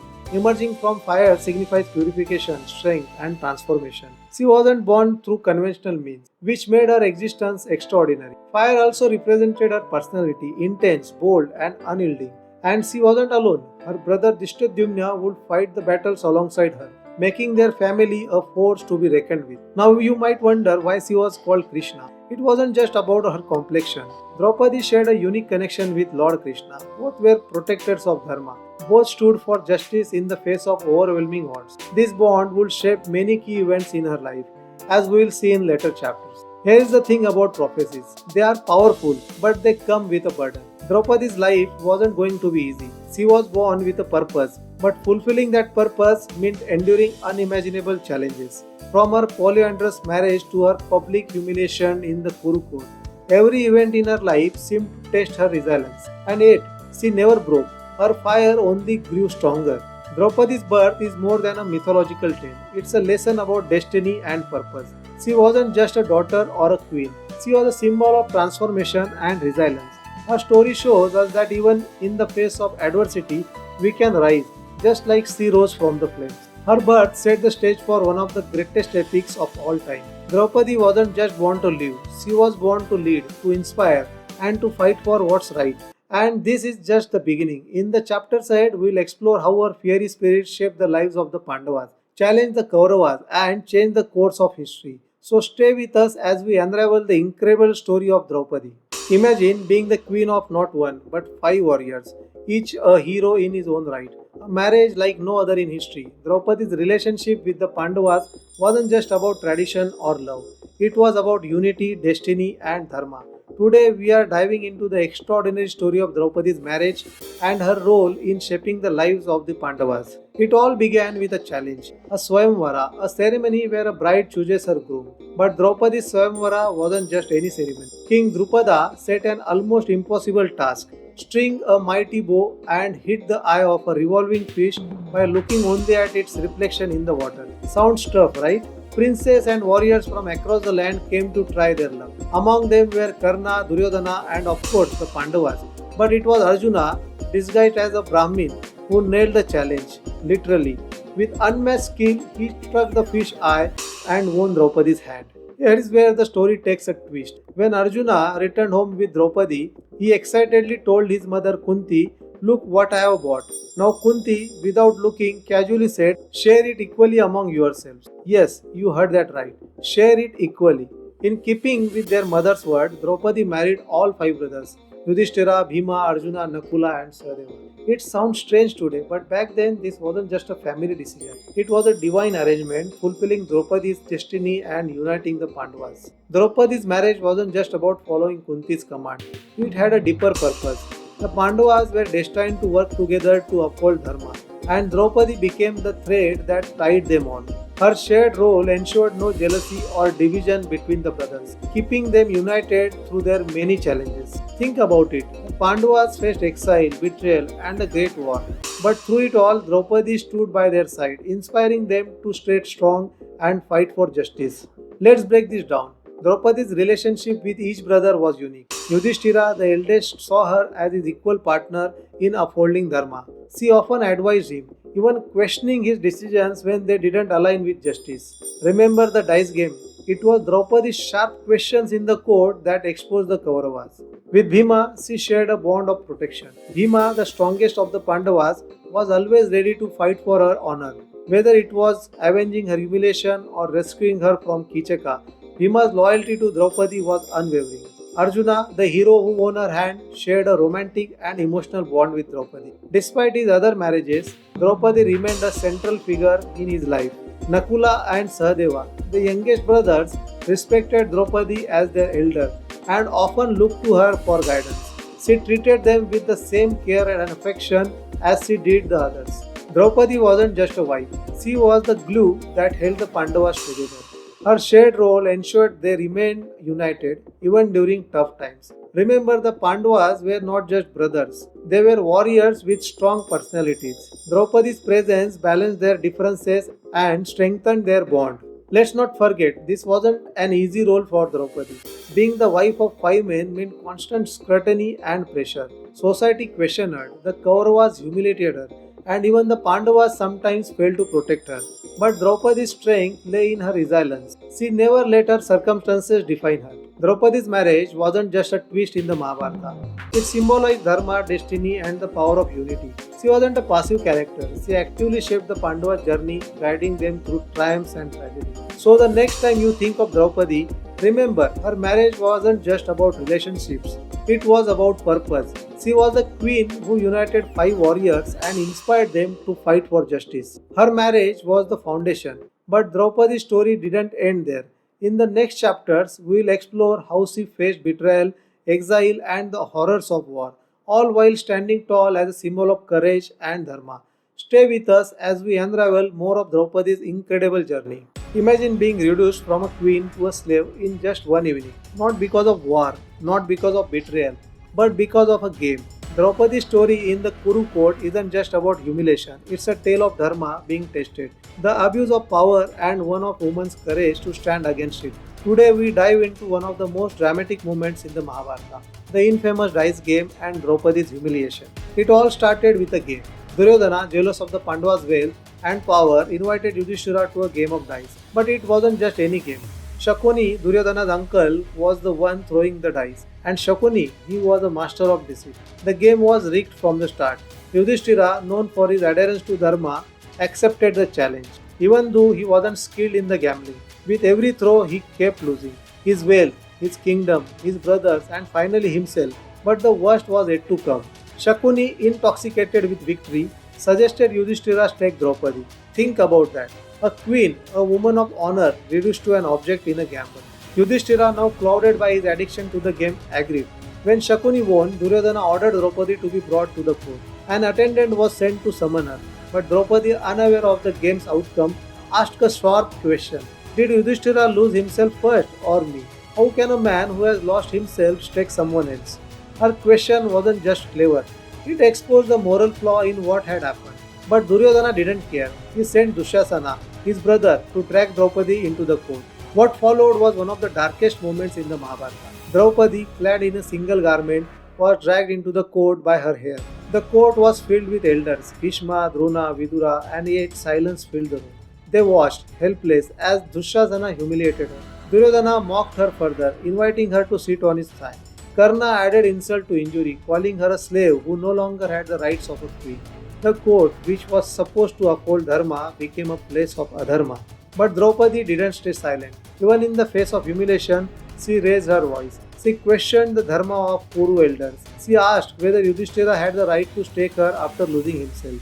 Her words were piercing. Where is the Dharma of the Kuru elders? Why are they silent? Her questions weren't just for the court, they were for society, challenging the very idea of justice. She turned her humiliation into a call for accountability. As Dushasana tried to disrobe Draupadi, something miraculous happened. For every layer of her garment he pulled, another appeared. No matter how much he tried, he couldn't disrobe her. This was Krishna's divine intervention, protecting her honor. It was a moment that silenced the court, a moment that reminded everyone the power of Dharma. Bhima, enraged by Draupadi's humiliation, vowed to kill Dushasana and drink his blood.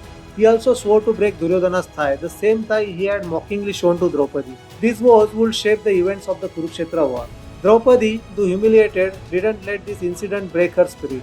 Instead, it became her driving force, her reason to seek justice. She demanded answers, and she became a symbol of resilience. The dice game wasn't just about Draupadi's humiliation, it was a turning point in the Mahabharata. It exposed the moral decay within the Kuru dynasty. It set the stage for the Kurukshetra war. And most importantly, it showed the world that even in the darkest moments, courage and dharma can shine through. So when we think of Draupadi, we don't just remember her as a queen or a wife. We remember her as a fighter, a symbol of justice, and a beacon of hope in a world that often seems unfair. This incident marked the beginning of the Pandavas' path to reclaiming Dharma. But Draupadi's journey didn't end here. In the next chapters, we'll explore how she faced exile, betrayal, and war, all while staying true to her values. Stay tuned as we continue this incredible story. Imagine being a queen once surrounded by luxury and respect, now roaming through forest, battling daily struggles. Draupadi's life in exile wasn't just a journey through the wilderness. It was a taste of resilience, dignity, and her unbreakable bond with the Pandavas. Today we dive into Draupadi's life in exile, a tale of strength and survival. The exile began after the infamous dice game. Draupadi and the Pandavas lost everything, their kingdom, their riches, and their honor. They were forced to live, clad in deer skin, carrying the weight of their humiliation. For Draupadi, this wasn't just about losing her home. It was about adjusting to a life that was the complete opposite of what she had known. The Pandavas, along with Draupadi, settled in the Kamyaka forest. They lived off roots, fruits, and the bare essentials. But this wasn't just a physical struggle, it was emotional too. Draupadi often reflected on her past life and the injustices she faced. Yet she didn't let despair break her spirit. She kept reminding the Pandavas of their duty to reclaim justice. One of the most remarkable aspects of this phase was how Draupadi adapted. Despite the hardships, she maintained her dignity and supported her husbands, even while questioning their decisions when needed. But life in exile wasn't free of danger. One of the most shocking events was Draupadi's abduction by Jayadratha, the king of Sindhu.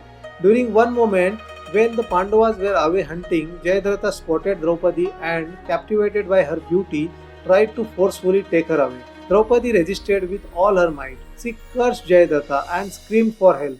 Thankfully, the Pandavas returned in time, defeated Jayadratha, and rescued her. This incident wasn't just about physical rescue, it reinforced the Pandavas' responsibility to protect her, no matter the circumstances. But perhaps the most infamous moment of this exile was Draupadi's encounter with Kichaka. While in disguise as a maid in King Virata's palace, Draupadi became the target of Kichaka, the lustful general of the Matsya kingdom. Kichaka repeatedly harassed her, confident that no one could stop him. Finally, Draupadi turned to Bhima for help. Together, they devised a plan. Draupadi lured Kichaka to a secluded area, where Bhima confronted and killed him in a brutal fight. This was more than revenge, it was justice, and it was a reminder that even in exile, Draupadi's dignity was non-negotiable. Throughout their exile, Draupadi wasn't just a passive character. She was a constant source of strength and motivation for the Pandavas. She reminded them of their duty to reclaim their kingdom and uphold Dharma. Her sharp words often steered their spirits, pushing them to stay focused on their ultimate goal. She endured physical hardships, danger, and constant threats to her dignity. Yet she never gave up. She stood strong, not just for herself but as a pillar for the Pandavas. Her courage during these years was a testament to her unyielding spirit. Exile was supposed to break Draupadi, but it only made her stronger. She emerged as a symbol of resistance, a queen who refused to bow down to injustice. In the next chapter, we will see how she carried this strength into the Kurukshetra war, playing a pivotal role in shaping its outcome. Stay tuned for more of Draupadi's incredible journey. Imagine being the force that ignites one of history's greatest wars. Draupadi wasn't just a queen in the Mahabharata, she was the driving force behind the Kurukshetra war. Her determination to reclaim justice turned personal pain into a catalyst for monumental change. Today, let's explore Draupadi's pivotal role in the war and the immense emotional cost she bore. Draupadi's humiliation in the Kuru court wasn't just an insult, it was an injustice that cried out for retribution. During their years of exile, she kept reminding the Pandavas of the wrongs they had suffered. Her fiery words didn't let them forget the vows they had made. Bhima had sworn to kill Dushasana and drink his blood. Arjuna vowed to defeat Karna. Draupadi's resolve became their resolve. She wasn't someone who sat back and waited. Draupadi actively demanded justice. She challenged the Pandavas' moments of hesitation and pushed them to fight for their rights, ensuring they wouldn't settle for anything less than the restoration of their honor. When the Pandavas sent Krishna as a peace emissary, Draupadi supported the idea of diplomacy. But when Duryodhana refused even 5 villages, her patience ran out. Draupadi declared that peace with the Kauravas was impossible without justice. For her, the war wasn't about land or power. It was about righting the wrongs done to her and her family. Her words echoed with power. Why should a queen live like a servant? Justice cannot come from consolation. It must be fought for. This wasn't just personal, it was about Dharma, the very foundation of righteousness. But war always comes at a price, and for Draupadi it was deeply personal. The Kurukshetra war claimed the lives of her 5 sons. Each was born to one of her husbands, and they were her pride and joy. Yet they were brutally killed by Ashwathama in the final days of the war. Imagine the pain of losing not just one but all of your children. For Draupadi, victory came wrapped in immeasurable grief. Her brothers and her father, King Drupada, also perished in the war. The cost of justice was heavy, and it left Draupadi carrying an ocean of sorrow even in triumph. Despite her grief, Draupadi's role in the Kurukshetra war left an indelible mark. Her unwavering resolve inspired the Pandavas to fight for justice. Her words motivated Krishna to support their cause, emphasizing the moral righteousness of their battle. Draupadi's story in the war wasn't about wielding weapons, it was about wielding her voice and her unshakable sense of Dharma. Draupadi's involvement in the Kurukshetra war teaches us powerful lessons. She transformed her personal tragedy into a rallying cry for justice. She showed that courage isn't just about physical strength, it's about standing up for what's right, no matter the cost. The Kurukshetra war might have ended, but its consequences lived on. Draupadi's life was a mix of triumph and tragedy, resilience and sorrow. Yet through it all, she remained a beacon of justice and a reminder that even in the darkest times, Dharma can prevail. Stay with us as we continue exploring the incredible legacy of Draupadi and the lessons her life holds for us. Every story has an end, but some endings leave a legacy that lasts forever.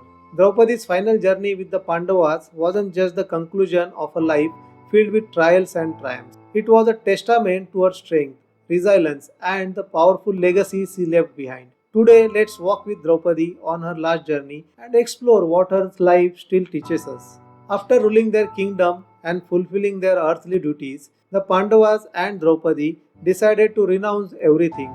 This marked the start of their Mahaprasthanika or Great Journey. Together, they left behind their crowns, riches, and palaces to walk toward the Himalayas, seeking moksha, liberation from the cycle of life and death. This journey wasn't just physical, it was symbolic of leaving behind material attachment. For Draupadi, who had lived through luxury, humiliation, exile, and triumph, this journey was her final act of surrender to the greater cosmic truth. On the journey, one by one, the companions fell. Draupadi was the first one to succumb. As she fell, Bhima, who always had a deep bond with her, turned to Yudhishthira and asked, why did Draupadi fall first? What was her fault? Yudhishthira, known for his adherence to Dharma, gave a painful yet revealing answer. He said, Draupadi was partial to Arjuna. Though she was the queen of all 5 of us, her heart favored one. This wasn't a judgment but an acknowledgement of her humanity. Even someone as great as Draupadi had her imperfections, showing us that flaws are a part of being human. Draupadi's fall symbolizes the relinquishment of earthly emotions and attachment. She had lived a life of intense highs and lows, but in the end she walked the path of Dharma. Her fall was a reminder that no one, not even queens and heroes, is exempt from the consequences of their choices. But Draupadi's life wasn't defined by her fall, it was defined by her strength. She was more than a queen, she was a warrior in her own right. She faced humiliation and fought back with dignity. She endured exile and became the moral compass of the Pandavas. Her courage during the dice game, her resilience in exile, and her determination to see justice served during the Kurukshetra war make her a timeless icon of strength. Her story inspires us even today. She showed that no matter how many challenges life throws at you, you can rise above them with dignity and determination. Draupadi wasn't perfect, but she was powerful, and that's what makes her story so relatable. Why does Draupadi's story matter even today? Because it teaches us that strength comes from within. It teaches us to stand up for justice, even when the odds are against us. It reminds us that it's okay to be flawed, as long as we strive to do what's right. Draupadi is a symbol of resilience, not just for women, but for anyone who faces adversity.